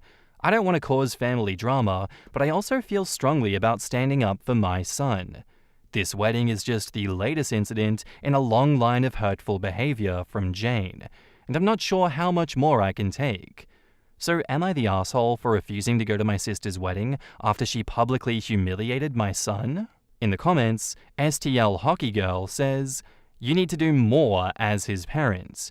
We're no longer attending gatherings with Jane owing to the negative impacts that she has on my son." This, and keep it going like a broken record every time the family tries the "just keep the peace" mantra. The moment that you show you aren't going to be the one to persuade to give in to Jane's behavior is the moment the rest of the family might actually start to tell Jane to sit the hell down and shut the hell up. If someone comes at you with "keep the peace," tell them that you are. You are keeping your own peace and that of your child by not engaging with his bully. If they want to see the two of you, they will need to make a choice. And be prepared for pushback and for their choices to hurt, because they might. Your child's well-being is worth it. Not the asshole, but for the love of God, stop taking your child around this woman. You are facilitating the harm being done. This. As for Jane and her flying monkeys, I'm sorry that you're upset, but I'm not willing to be around someone who is emotionally abusive to my child, and willing to mock a child with a medical condition is not family worth keeping in my book. Not the asshole, but you are the asshole if you let her back in. How many times does she have to bully your son for you to get that she's a mean girl who gets off on hurting your 7-year-old son? When he cuts you out of his life because mum never had my back, because mum cares more about her sister's feelings than her own son's, sometimes doing the right thing is a lonely path. And as for the people who are backing her up, ask them if she bullies their child, would they be okay with that? OP says, "I agree. I feel ashamed for letting her get away with things." Jane is angry because OP not attending reflects on the image that she is trying to project of herself. OP is just being real and declining the invitation to a cruel woman's wedding, not the asshole. Yeah, it's obvious that this is just about the optics of the wedding and how she is portrayed to the rest of the family units. I think the obvious answer to asking, how would you feel if she bullied your child, would be absolutely not cool and not okay with it.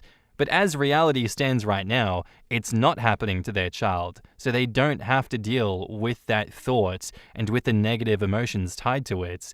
And a lot of people take this, I guess I want to say low road of, they're a problem, I'm happy that they're your problem, please don't rock the boat so that they're potentially my problem, because I don't want to have to think and deal with that absolute shithead. I know they're crazy, but I'm willing to take their side so they don't attack me. I agree with Zila38. Sometimes doing the right thing is a lonely path. But really, if you do the wrong thing, in this instance, I feel like you are going to get cut off by your 7-year-old, and then that is going to reflect terribly on you in the future.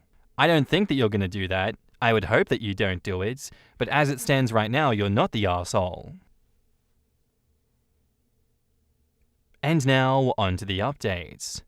Hi all, it's been a few hours since I made my first post. I wanted to say thank you for all the love going to my son Liam. It truly means the world. I wanted to address some things. The reason I bring Liam to these gatherings is because he loves his cousins. He enjoys spending time with family. Liam doesn't like wearing pull-ups or diapers on any form. That's why I haven't necessarily been using them. Now to the further updates. I've talked to Liam about what happened. I told him that it wasn't his fault at all, and that Aunt Jane was being very rude and inconsiderate. I told him that he's an amazing boy, and to never let anybody say otherwise. My son was very happy to hear this. He told me that what Jane had said to him had hurt his feelings a lot, and I completely understood. I asked him if he wanted to continue to go to these family events. He said no. I fully supported his decision. My son comes first, and the comments have helped me realize that I've let Jane walk all over me with the fear of causing a tear in the family. Now, I am going little to no contact with Jane. I'll send her the occasional holiday message, but that's it. I cannot be around someone who hurts my son. I felt as if I had failed as a mum, and the comments have truly opened my eyes. So thank you all. As for the people in my family who support my sister, I have blocked them all. I refuse to allow people who agree with her mentality to be involved in my son's life. I love my son with all my heart, and I would do anything for that little guy. I think that I should have put a stop to it sooner, and I regret not doing that. However, I know that I can be a better mum, and that's exactly what I'm going to do. I messaged the family that was contacting me in a mass group chat, and I told them that we would no longer be coming to any family events. If they wanted to see my son, they would have to come individually, or the event would have to be hosted by me. I also told them that my sister's behavior needs to be fixed, because that was the reason our family is being torn apart. Not that I'm not going to her wedding, but because she decided to make fun of my child. My mother is on my side and fully supports my decision. My father is still stuck in the middle, and for that I think I should go low contact with him too. I'm going to keep in touch with you all, and keep the updates coming whenever I can.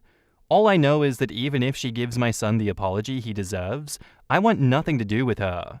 I don't want her around my son. In the comments, Late Champion 8678 says, "You got this, mama." Yes, OP, what makes a great mum isn't doing everything perfectly. It's recognizing and acknowledging that you made a misstep, course correcting, and admitting that to your little man and reminding him how awesome he is. That's exactly what you did. She made your son feel that he is bad and wrong for something he can't help. It's abusive any way it's framed.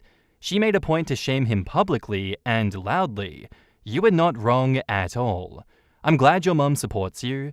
Anyone that won't doesn't get time with your sweet boy. Her behavior is akin to a bully, not an aunt, who supposedly loves and supports him. I hope she recognizes at her age that menopause isn't so far off. The days of sneezing, coughing, and peeing herself a little will be here. So hope that she can take what she dishes out and enjoy a little calmer. Exactly this. I had a similar situation at around the same age, 6, and my mum couldn't prove what was happening until then. But the moment that she had undeniable proof and her parents defended it, she did the very hard work of completely cutting off her side of the family, basically on the spot, way back in the late 90s before it was cool. And though I have lingering trauma from what did happen up until that day, I've never once blamed her, and still consider that choice to be the best choice that we've ever made, and I'm extremely proud of her for being strong enough to do it, even when others were shaming her for it. And to be honest, being able to grow up acknowledging my mum would always be in my corner was more valuable than never encountering the trauma in the first place. If he doesn't understand the full weight of his choice now, he will when he's older, and that's what matters. And knowing she's got his back will make any future trauma or conflict much easier to handle. I'm proud of you, OP. You're doing great. It may not feel like it now, but it will in time.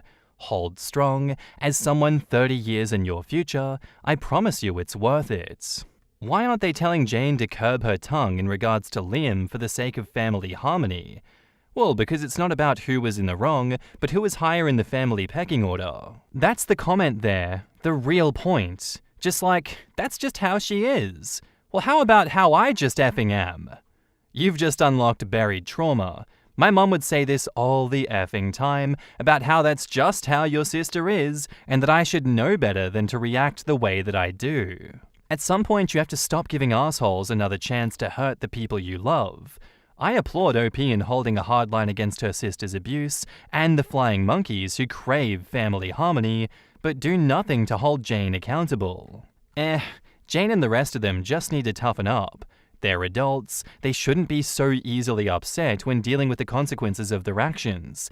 Can't be coddling adults when they don't like how their actions drive people they supposedly care about away.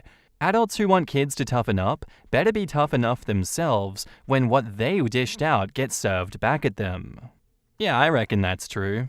They are adults. Why are they so upset at the consequences of their actions? Why can't they just have a teaspoon of cement and harden the F up? I think it's pretty sick that your dad is staying on the fence with this one when it's obviously a case of child abuse going on with this sister of yours. He deserves the no contact that you're giving him, OP. And at the same time, I can't believe that there's more than one person that you're having to go no contact with because they're taking her side in this. That's insane. That's genuinely disgusting behavior from so many people. How did you get put in such a cesspit of a family circle? How can so many people forgive her behavior? It's genuinely despicable. Thank God your mum's on your side and has a spine in all of this, because what is your dad doing? The fact that he sides with your sister and, I would guess, is coddling her, I feel like that's an irredeemable action right there. It would take a lot to get back in my good books. But good on you for what you've done, OP. Continue to support your son, and let's hope things improve in the future. Our next post is by user ImpressiveMethod7923, titled, Am I overreacting? My sister told me she was thinking about what it would feel like to punch me in my pregnant belly. Now me and my husband are thinking about not letting her have a relationship with our child. Am I overreacting? Least insane post. My husband, 31 male, and I, 30 female, are currently 7 months pregnant. Oh, when's his baby due? We decided to have our baby shower back in our hometown so that our family and friends could make it. We arrived 5 days before the shower in order to spend some time with our families. We usually stay at my parents' house, which consists of my parents and my sister, 28 female. Our families had not seen me in about 6 months, and this would be the first time that they saw my pregnant belly. The first day we arrived, my parents were joyful and excited to spend time with us and finally see me pregnant and showing. My sister showed up after being out with friends later that night, and as soon as she saw me, she looked disgusted. She slowly walked towards me, making a disgusted face and saying, "Ew, brother, oh my god, I can't believe you look like that." She said hi and proceeded to tell me that on the drive home, she was thinking about how it would feel like to punch me in the belly. Deadpan. There was no chuckle laughter or any sense of it even being remotely a joke. I was in shock and immediately felt unsafe, but tried not to have a visible reaction for my parents' sake. I stood there for a couple of minutes while she poked my stomach while making a disgusted look and just felt incredibly uncomfortable and on guard to any sudden movements. I then excused myself and said that I was going to sleep. Throughout the following days leading up to the shower, I avoided her and shared what happened with my husband and my parents, who had overheard the conversation but hadn't quite grasped exactly what she said to me. They were all concerned, and my mum spoke to her friend that happens to be a therapist. This therapist friend told my mum that what my sister had said was extremely concerning and needed to be addressed. When my parents addressed it with her, she blamed her anxiety and depression and told them that my husband and I have everything, and now we are having a baby, and she has nothing to live for. She said all she does is go to work and sleep. For background, she's been going to therapy and on depression and anxiety medication for about 10 years. She's been extremely rude and selfish her entire life. This isn't the first time that she said that she has suicidal thoughts. During my college years, I moved out of my parents' house, and she blamed her depression on me leaving the house, leaving her behind, and threatened my parents with suicidal comments. Throughout the years, she had made my parents feel like I need to be responsible for her mental health and happiness. It comes off to me and other family members like she manipulates my parents into doing everything for her because of her depression. After the baby shower and some long conversations between my husband and I, we're trying to unpack it all. We're considering not allowing her to have any contact with our daughter once she's born. We assume she doesn't even want to make any effort to build a relationship with our child anyway. Are we overreacting? In the comments, Bambi Hyde says, "Not at all. Honestly, maybe underreacting because I would have gone no to low contact with her given the history. She's grown and not your responsibility. Never let her around your kid." Yeah, it's the history and context which makes it. This isn't an, "oh my god, what a horrific intrusive thought, aren't brains weird?" It's a disturbing, at best attention-seeking, at worst very dangerous comment. Exactly. If it was an intrusive thought, she probably wouldn't have said it out loud. I have horrific intrusive thoughts, and I keep them to myself. Sometimes people do say intrusive thoughts out loud, or think something like this in a more cartoony way, but the background is very important regarding the reaction here. You are not overreacting at all. Your sister is 100% blaming you for her own shit life, blaming her depression for her own shit life, and manipulating your parents into not daring to make her responsible for her own shit life. It's really toxic, and even if she hadn't basically threatened to harm you and your unborn baby, I'd be suggesting that you have nothing more to do with her. But given she has made threatening statements towards you and your baby, you most definitely should keep far away from her and never let her near your baby. I'm glad your parents took this as seriously as they did, but it sounds like they need to be pressing her more to get out of their house and on her own. Otherwise, I don't know how you can go home and stay with them in peace and safety. It may be a case where she may not actually try to hurt you, but she sees no issue in being verbally unsettling and threatening, then wants to blame it on being depressed. That she's been in therapy and medicated for 10 years and continues to be this jealous and miserable suggests that she actually has zero interest in improving her life or moving past her jealousy of you. I'd keep a vast distance from her if I were you. OP, you might want to show your parents this comment. I'm quite familiar with depression and anxiety, and you don't weaponize these problems against other people to blame others for your circumstances and manipulate people to your benefits. Maybe they can't see that she's doing this, but I'll bet your mum's therapist friend would have some good advice about how your parents can handle your sister so she doesn't manipulate them. After 10 years, if your sister hasn't improved, she's not really trying, and it sounds like she needs a new therapist, possibly different meds, and definitely to get a willingness to do the work. And yes, engaging in therapy is hard work if you're taking it seriously and trying to get better, which she clearly is not.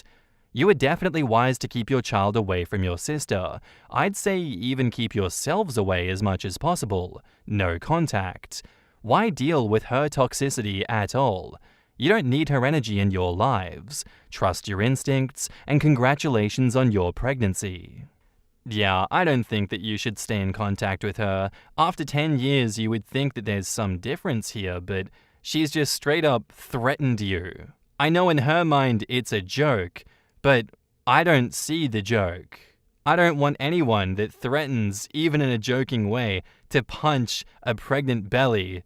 Like, please explain it in excruciating detail. Please tell me exactly why you said this to me and why you thought that was okay. Then explain the joke again. We're going full interrogation mode on this one, sister. I want to know how unhinged your brain is and how much work that you haven't done on your insane in the membrane. Please, God, tell me why I should keep you in my life, you absolute psychopath of a woman. OP, no, I don't think that you're overreacting in this situation. I personally think you're underreacting a little bit, but I also am biased. I haven't had a wife that is pregnant and had someone threaten to punch her stomach, so I don't know how I'd react into the situation, but I would hope that I react accordingly and keep that person away from my pregnant wife. And now, onto the updates. So I definitely think that I underreacted and have been desensitized to her nasty comments, manipulative actions, rude behavior, and just overall attitude. I'd like to address those saying that I should have done more in the moment.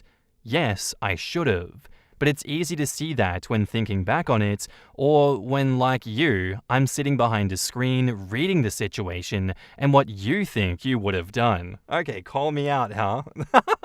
I didn't ask for the personal attack, alright? It's another thing entirely when it's actually happening to you in the moment. For those saying my parents are coddling her, yes they are. However, I think most parents that are being told by their child that they are suicidal would probably try to keep that from happening any way they can. I agree that my parents need to seek therapy to help them understand how to better handle her. My sister is an adult, and they can't just reach out to her therapist. Her therapy is virtual, and they have no contact information for them. Which leads us to today's sponsor. If you want a therapist that your family can't contact and fix your problems, come to this website. It'll be so good. I'm just kidding. That was a joke. If anyone wants to sponsor me in the future, that was a joke. Regarding those wondering what she's been diagnosed with, all I know is the anxiety and depression. My husband and I have speculated about her being narcissistic and having a personality disorder like borderline, but we don't think that she's been diagnosed, and if she has, she hasn't shared that with us. I also think therapy is what you make of it, and there is no way to know what exactly she shares with her therapist. Like I said, she's an adult, and some of the suggestions in the comments aren't taking that into consideration. For those suggesting she gets a psych evaluation, how does one go about getting one of those? I mean, without having the cops called or forcing her to go to the hospital and get involuntarily hospitalized, is there a less traumatic way of requesting a psych evaluation be performed, assuming that she would be willing? For those suggesting my parents kick her out, they're never gonna do that. If she ever were to off herself, they would feel completely responsible, as probably any parent would. So whether or not she's manipulating everyone, it's still just a fact that no one's willing to take that risk with their own child. I'd also like to point out that even before this incident, my husband and I had already agreed that we would never have her watch our child or be responsible in any way for their care. Since we both agreed that she probably wouldn't want to, and neither of us would feel comfortable with that, we also agreed that we weren't going to stay at my parents' house when we came to town to visit after our kid is born because it'd just be uncomfortable. Lack of space. For those concerned about me still being around her, the baby shower is now done and over with, and we are safely back home, very far away, and there's no way of her being around me. Thank you for all of those who wished me well, your thoughts are appreciated. For those saying this is a fake post, all I have to say is, I wish it was. In the comments, Environment Euphoric 9 says, set another boundary. Tell your parents you won't be bringing the baby to their home when she is there. They can come visit you at the hotel or at your home. Your sister is toxic and a potential danger. She doesn't deserve to be around you guys, and you don't deserve her abuse. Your parents have chosen to coddle her. That is their life, not yours. You don't need to expose your child to their abusive aunt, who most certainly will be abusive around and most likely to the baby at some point. The baby doesn't need to see their parents being mistreated. Don't allow that. Stay away from her. I missed the original post. When I was pregnant, I was young and living at home. My brother grabbed me by the throat and threatened to punch me and my baby. I moved in with my ex the next day and went no contact. I think I saw him twice after that. At a wedding and at Christmas, I sucked it up. My daughter was like 10 by then. He died about 15 years ago of a condition, so I have no regrets. Well, you won't ever be able to leave your child alone with the grandparents when they most likely would definitely allow her time, probably unsupervised with the child. They are so naive that they wouldn't think of it, and your child would be in danger. I would go low to no contact on them until the child is about 15. I don't trust any of them. Yeah, setting clear boundaries with the grandparents is crucial, especially given the situation. It's tough when family dynamics are complicated like this. Keeping a close eye on who's around your child is definitely the priority. FYI, an individual can voluntarily submit an evaluation and temporary hospitalization. You just have to talk to the nearest psych/behavioral health hospital and set it up. Most people won't seek treatment, but if you can convince them to go voluntarily, it'll be better in the long run with their individual rights. Came here to say pretty much this. About 10 years ago, I checked myself into a local hospital's psych ward during a very bad crisis. I ended up staying for several weeks, but when I came out, I was on the right medication, finally, and had learned some coping skills and had a referral to an outpatient clinic where I lived. None of this was traumatic in any way, except obviously for the very bad mental health crisis that prompted me to seek them out in the first place. About 5 years ago, I had a completely different voluntary psych evaluation. This time I wanted to find out if I had a specific disorder or not. I needed to know for sure because I was going back to school and wanted to have official documentation. Should I need accommodations? I asked my GP for a referral to a psychiatrist, and they gave me one. Turns out I'm a complicated case, so the whole thing took 20 or so appointments spread out over more than a year, with half a dozen psychiatrists or psychologists of various specializations. But still, now I have a diagnosis, and it wasn't traumatic at all. Yeah, this is very much another rock and a hard situation that your parents, you, and your sister are in. I do think that your parents need to seek therapy to help them understand how to better handle your sister because, would it not be a wake-up call that she's threatened to kill their grandchild? I don't understand how much more evidence you need that she's not doing okay. Being disconnected from her therapist like that as well, and not being able to check up on how that's going, is also pretty concerning to me, but I can understand if you don't want your parents knowing what's going on in your therapy. But at the same time, if you're threatening to kill their grandchild, I feel like that's one of the niche cases where you're like, hold up, what's going on? Can we just peek inside Pandora's box a little bit and see what's going on in there? Because I don't like what's coming out of your mouth. I also had the same discussion with people on stream about this. I don't think there's a less traumatic way of requesting a psych evaluation. Those people were calling it a 5150 at the time. And I don't think that she would be willing to go and get herself treated and medicated properly. This is definitely one of those situations where I find myself at odds with life and just don't want to think about it and just pray that I'm not put in situations like this. And yeah, as you mentioned at the end, your parents can't kick her out. They're not going to do that. They would feel completely responsible if she were to harm herself. So all you can really do in this situation, OP, is just move on with your life and keep a distance from her. She doesn't sound stable, and I hope that one day she does become stable and get the help that she needs. But for now, you're definitely not overreacting. I think you're doing the right thing in this situation, and I hope that you come back in like 10 years and tell us about how hunky-dory everything is and how she became a better person and is better for it, and that everyone's happy and has a happy ending. Anyway, guys, that's where I'm going to end today's episode. I do hope you enjoyed. If you did, let me know what you thought of it in the comments down below, and I'll see you in the next one. Bye!